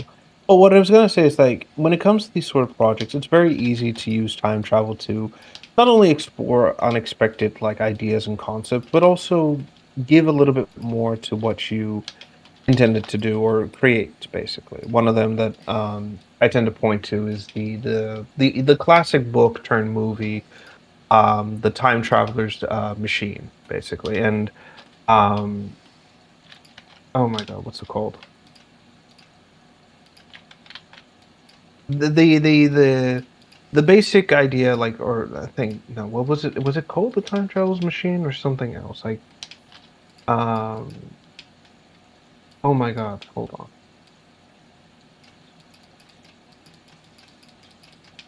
I got it was called. It wasn't the Time Traveler's Wife. It was a different film. I think it was just called the Time Machine, but I can't be like under. Yeah, here it is. That was what it was called. It was called the Time Machine. And basically the film, the idea is that a man builds a machine to travel forward in like travel in time because his wife dies tragically on a specific night, and he goes back in time to try and save her. He builds the machine, successfully goes back, tries to save her, but she still dies anyways, and it kind of like feeds back to the idea that no matter what he does, she'll die. And so the premise, at least of the 2002 movie, is he decides to go forward in time and just find his place in the future, and he travels to distant future of I forget the year, but it's like far enough into the future where travel to the stars if possible. The moon has like a massive colony set up, all this sort of thing, and he becomes enamored with it because he meets with an AI that can communicate through flat screens and basically gives him like the knowledge of human history and all this sort of thing. And it's all impressive, it's all interesting. He wants to see like what happens a few decades later. Some great tragedy happens where basically the moon cracks open due to the company that does the whole interstellar travel going too far and cracking the moon, and because it's broken in such a way, it starts falling towards um, it starts falling towards Earth, and the time traveler basically almost gets like taken by evacuators, and he's like, no, I'd rather be crushed by a moon. They leave him. He tries to get back into the machine, and a rock hits him, causing him to get flung further in time than he anticipated, and then witnesses an age where humanity is forced to survive. Like they've reversed back to a primitive age. Humanity lived, survived the cataclysm, but there are humans uh, who are more primitive, and then there's these things called like what are they called? Morlocks, and basically they're hunting them. He tries to get to the bottom of this and discovers that the Morlocks are just a caste of humans, and that there's something controlling them, revealing that while some humans evolved a certain way, other humans evolved to be more brutal and yada yada yada, and other species evolved to be more sapient and intelligent to manipulate and control them, retaining humanity and everything like that. The This film's main sounds like Man After Man. kind of, but not quite. The film, I think the 2002 film came out before at least one of the novels, but I'm not sure. In the film specifically, the time traveler does meet with the entity called the Uber Morlock, and like I said, he's incredibly intelligent. He's sapient. They have an adult conversation, and he explains that while he's in control of this colony and keeps the other Morlocks in control, he explains that if he dies, the Morlocks will just exhaust the food source in their area and they'll just die out. Which the traveler is horrified by the implication because they're just eating and fucking humans that they capture and whatever. The Morlock or the Super Morlock, sorry, reveals that that there are other colonies, other tribes out there that the humans aren't just eaten. They also go out of their way to what's the word? They go out of their way to like interbreed, make sure that the Morlock population is still there, certain castes are maintained, yada yada. And basically, the Uber Morlock just wants him to leave, to use the time machine and go back to where he came and to leave things as it is, basically. No changes, no alterations to the timeline. when this time traveler is horrified by all of this, what he does, how unconscionable it is, the Uber Morlock just says, "Who are you to argue with evolution, with centuries of change?" Basically, and that's basically like his entire like what's it called? That's what it all is. He just Sounds wants. like you should just get the time stones and tell that guy to fuck off and fix the future so he can make a good future, Just go back into the past with the past sign, destroy the robot generator, boom, moon's fixed, all these ugly people dead, they don't exist anymore. Good future, Sonic CD. I saw this meme. I saw this meme. It was like every future. It was like every future MCU villains are just gonna be different versions of Robert Downey Jr. from now on. It's like the next one. And I saw another meme. It's like the ending of Doomsday is just gonna be Robert Downey Jr. killing Robert Downey Jr. Like it's just gonna show up like the fucking Infinity Gauntlet and snap Doom away. I'm curious what that movie's gonna be like. I haven't watched an MCU movie since like No Way Home. So, Deadpool and Wolverine. I watched that. Yeah, the MCU is just kind of all over the place. But again, time travel stories allow you to like just go crazy with what you want, and there are ways of doing it correctly. There are ways of doing it incorrectly. Again, if you want to do something like what you want to do, go back in time and change, stop everything from going the way it does, then hey, whatever. But for me, I've always found time travel stories where the future can be changed, and there is a way to like set things back more interesting than just undoing everything from the word go. Mostly because it's just a bit too odd. Yeah. I mean, my favorite time travel, like any movie, any whatever, it's Back to the Future. But like that's what it's about. That's what the whole those movies are about. I have an issue when they introduce it to a franchise. Like Halo Infinite, the ending, like, oh, apparently it was time travel. Now apparently in the book it wasn't like time travel. When I saw that ending, I was like, oh no, they're gonna introduce time travel to Halo, and it's gonna be like, this is gonna be fucking weird. Like it's gonna make everything kind of like pointless. That they could just go back in time, save Johnson. They could go back in time, prevent Halo 1 from even happening. It's like when you introduce it to a series like that, it's like, oh no. Like you run. But if it's risk like Back of, to the Future, yeah. But if it's like Back to the Future, where it's like that's the story, it's literally revolves around time travel. It's like, okay. Or if you make it like incredibly difficult to time travel, like then it's like, okay, that's fine too. Yeah, and that's the main thing about this whole thing is that when it comes to a story and when you introduce time travel, it's very easy to fuck it up. And if you're introducing it to a series which has never had time travel, that you lean into that same thing. It's like, oh, they're gonna go back, they're gonna change this, they're gonna change this, they're gonna change that character. It's like, no. Again, it's very easy to fuck up time travel. The main thing that you need to do is ensure that whatever you do with the time travel story should accurately reflect the story you're trying to do, and like the everything you've done up until that point. That's the main thing. Yeah. Again, like with Sonic and how Sonic has handled time travel has been rather straightforward. The idea that it never goes beyond the game it's introduced. 06 with its Flame of Disaster and the time machine Eggman makes. Boom, and the brief moment where they travel in time and just create a closed loop and nothing else happens. And then Sonic CD and the Time Stones. Like, all of this is already been done. So there's no risk of, like, introducing something that doesn't make sense in the grand narrative. Well, Sonic CD's like system of like good and bad feature is really cool. Oh, definitely. Got my back. Oh, that was a bad pull. That was a bad pull. Ow, ow, ow. Okay, there, Boomer. No, I'm joking. I've never said that before. You're not wrong when you say that. Gotta be frank. I've never said that in my life. That's the first time I've ever said that because I hate that shit. Okay, there, Boomer or Unk.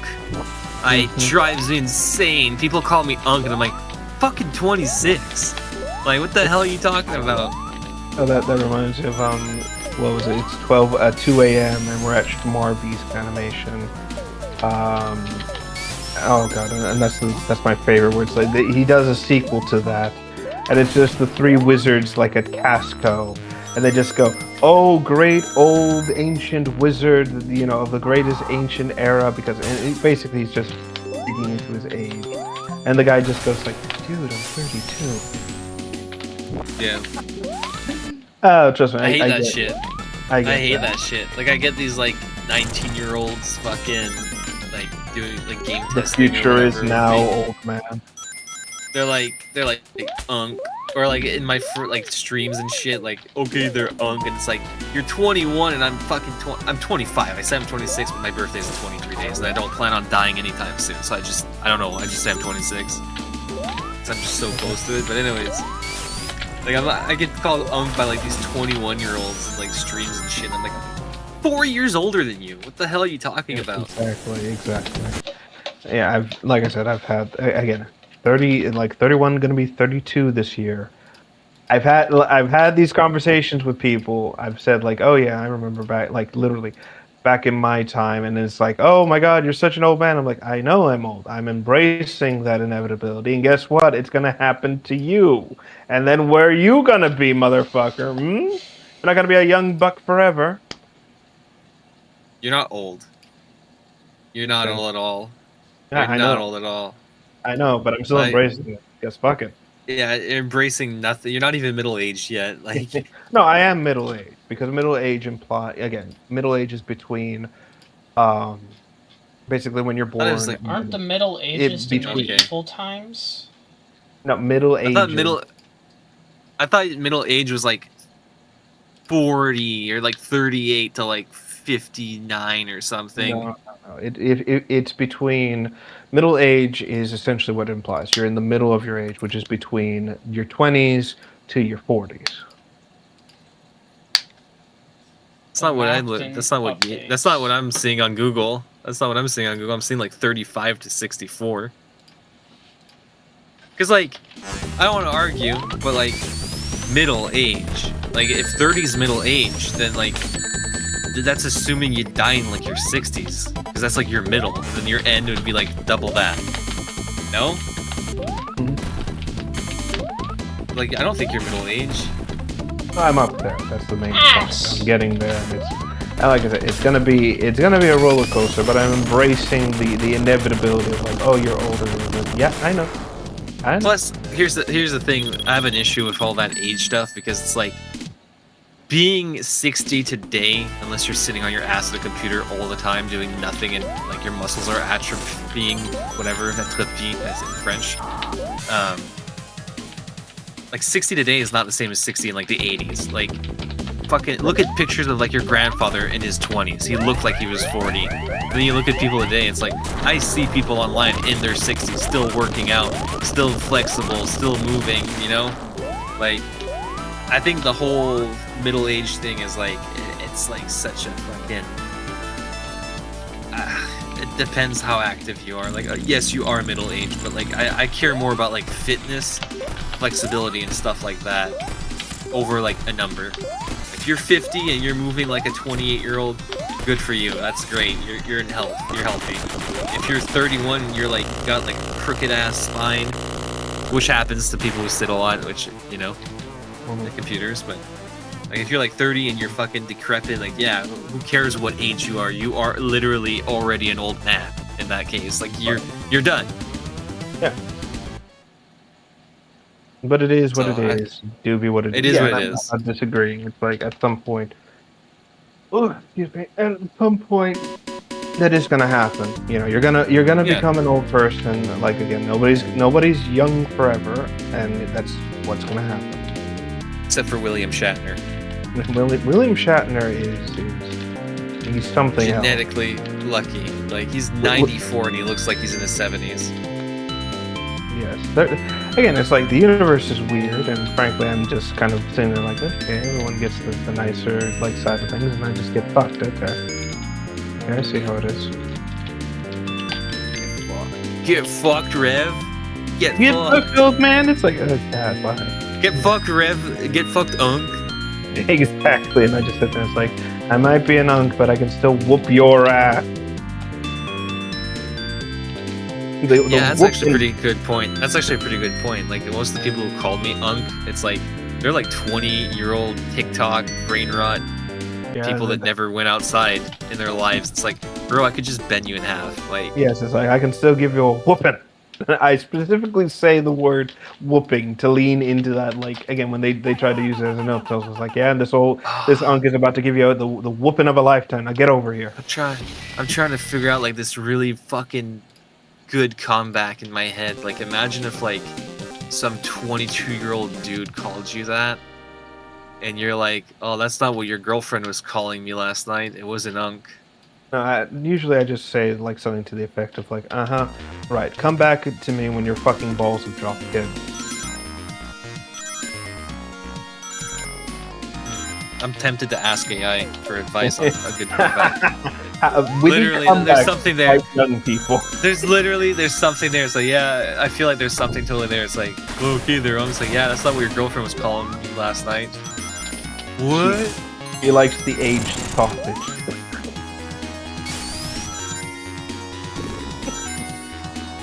Get a load of this, Get a load of this. babe. That's what I just says when. Imagine whenever if he's like, some.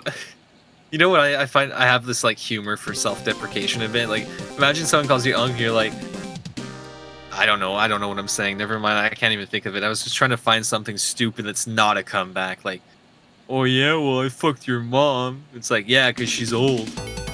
she's so I don't know.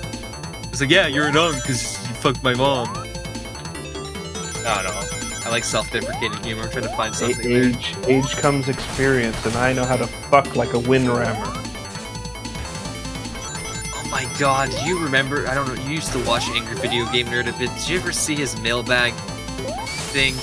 He literally got an email. It was like, what the fuck was the quote? It was, there's shirts of it, and it's like a clip from like Live like a 2009. windrammer. Live like a windrammer as you fuck. Yeah. Yeah. I've said that a few times, and people look at me and say, "What the fuck are you saying?" I'm like, yes. I have it like as a slogan for one of my like rooms in Warframe that I have, but obviously due to censorship, I can't say fuck. So I just say, "Live like a windrammer as you hum." That and in the same email, it's like, I like you. Don't take shits from anyone. Only gives shits. And see future in pixels and see futures in balls. It's like, what Yeah. the fuck? It's like I get what you're trying to say, and I appreciate it, but Jesus Christ, man, that made no sense. It's awesome. I'm watching the clip right now. It's awesome. Like the windrammer. Ma, all the gods of furious strong be with you as you crunch opposants and live like a windrammer as you fuck. Like, that guy deserves like to be like known. I'm surprised that guy never like. I would have gone him in an AVGN episode. I would have, or something, or their stupid podcast they did a couple years ago. Like, I totally would have tried to contact find the the guy. guy and be like, "Hey, do you remember this weird thing you said like 20 years ago?" It's like, "Oh my god, yeah, why? Come onto the stream and say it again." It's like the guy who did the whole Infamous Door stuff like thing. He still does it. He's done like remixes, shirts. He still says the line. He does like professional CS:GO streams. He's made it his identity, and he loves it. And people love him for it. Like, yeah. Or fucking Leroy Oh, yeah, Jenkins. yeah, yeah. He's still Yeah, out yeah. there, by the way. Good, I'm glad. It's like a legend that carries on. Absolutely. He's still, again, he has an NPC in fucking WoW, and very regularly do they bring him back to reprise his roles. It's like, oh my god, he's not even like a meme anymore. He's just become a character. Live like a windrammer as you fuck. Fuck. That's one of my favorite lines. Just, again, it makes no sense, but it's like, fuck it, why not? I wanted to get the shirt of it. I wanted to get the shirt. I was gonna wear it in public. But you get lots of bitches like that. Big booty Brazilians. Big booty Brazilians. Anyway, sorry, a friend of mine's asking me to do something on my end. I'm thinking I'm gonna just hop off the call for a little bit and handle that real on my end. Well, it's I'm fine. gonna- Jordan's leaving anyways in 5 minutes. Alright, Yeah. so I guess this is a good end, and also, I will see you all tomorrow then, or a little later tonight, depending on how it goes. Peace. The banished Tyrannosaurus doesn't want to import. But Alright, now that it's just you and me, I've got something to tell you. No, I'm just kidding. I'm kidding.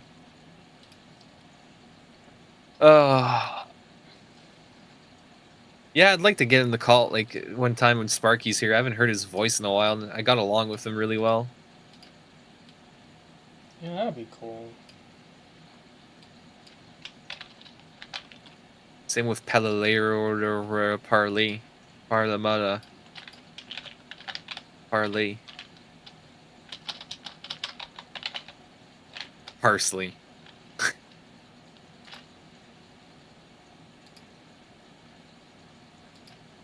I feel like he was more disappointed that I told him last night that I stopped drinking, so we might not have as much fun anymore, and he was like drunk from the pub. He was like, oh, damn. I had to fucking shut off. I had to delete the stream because he went on and he started like fucking calling people the fucking N-word and shit. It was so fucking funny. Like, Yeah, I don't do that. I had to I don't delete think that's the cool. whole stream because of that. That was just like I remember he just fucking started seeing, and he was bringing up shit from shredded server. So I was like, I don't want them. You're giving streaming, right? shit. Yeah, I am. You're streaming still. Okay, I'll tell you what happened and why I got banned. Because honestly, I actually don't feel like I did anything that wrong. I think really the guy overreacted. So I literally came into a stream drunk, and I was like, "Oh man," because this is literally the truth. I was like, "Oh man, I shoveled for like 4 hours straight today. Literally 4 hours straight, just shoveling all fucking day." And I came inside and I shoveled so much that my muscles and my arms were literally shaking like crazy. So I just said, man, I shoveled so much, my arms are vibrating. I wonder if I have Parkinson's. Which, before you say that's fucked up, this guy would talk to his chat about doing like you're streaming right now, but anyway, like sexual things to his chat. Like, I'm gonna spray you with my blah blah blah blah blah blah blah blah. Cum. He's always making these jokes. Yeah, I'm just trying to be careful because I don't know what the fuck is okay on your streams. Well, But anyway, here's he's the like, thing. like Just I was don't his mod, say, like N-words or anything like too don't fucked do up. what Tomo does, where he goes on about how he hates certain groups of people. That shit, like, No. Yeah. I'm not gonna do that. I No. know you won't, but, anyways, I just wanted to say that's probably what it is. Like, mostly everything should be fine.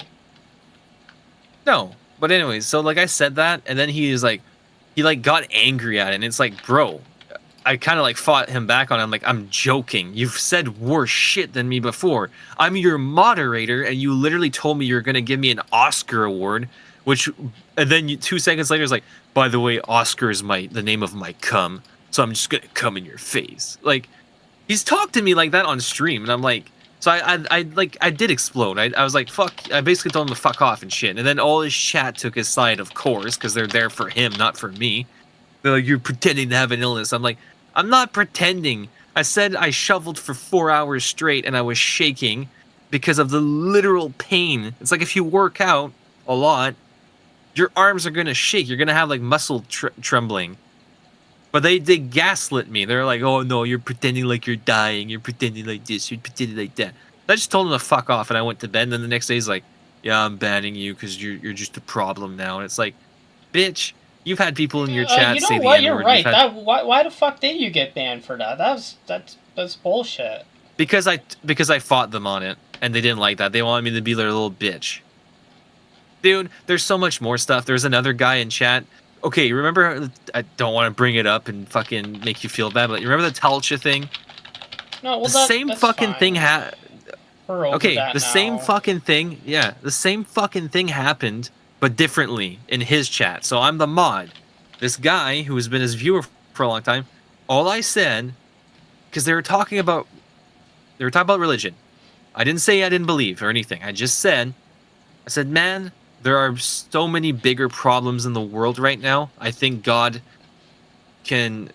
has other fish to fry than these things. That's all I said.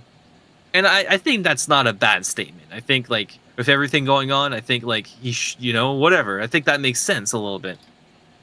This guy spent 1 hour shitting on me in chat, and I'm the mod. I could have banned him, but I was scared because I knew that the streamer would not like that because he wants as many viewers as possible. He tolerates anything.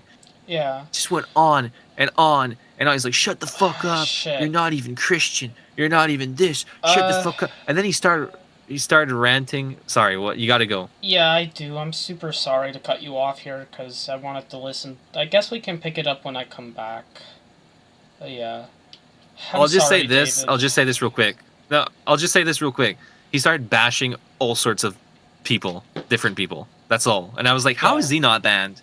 Yeah. But I'm done. That's all I'm saying. Alright. Go ahead, go play. See ya.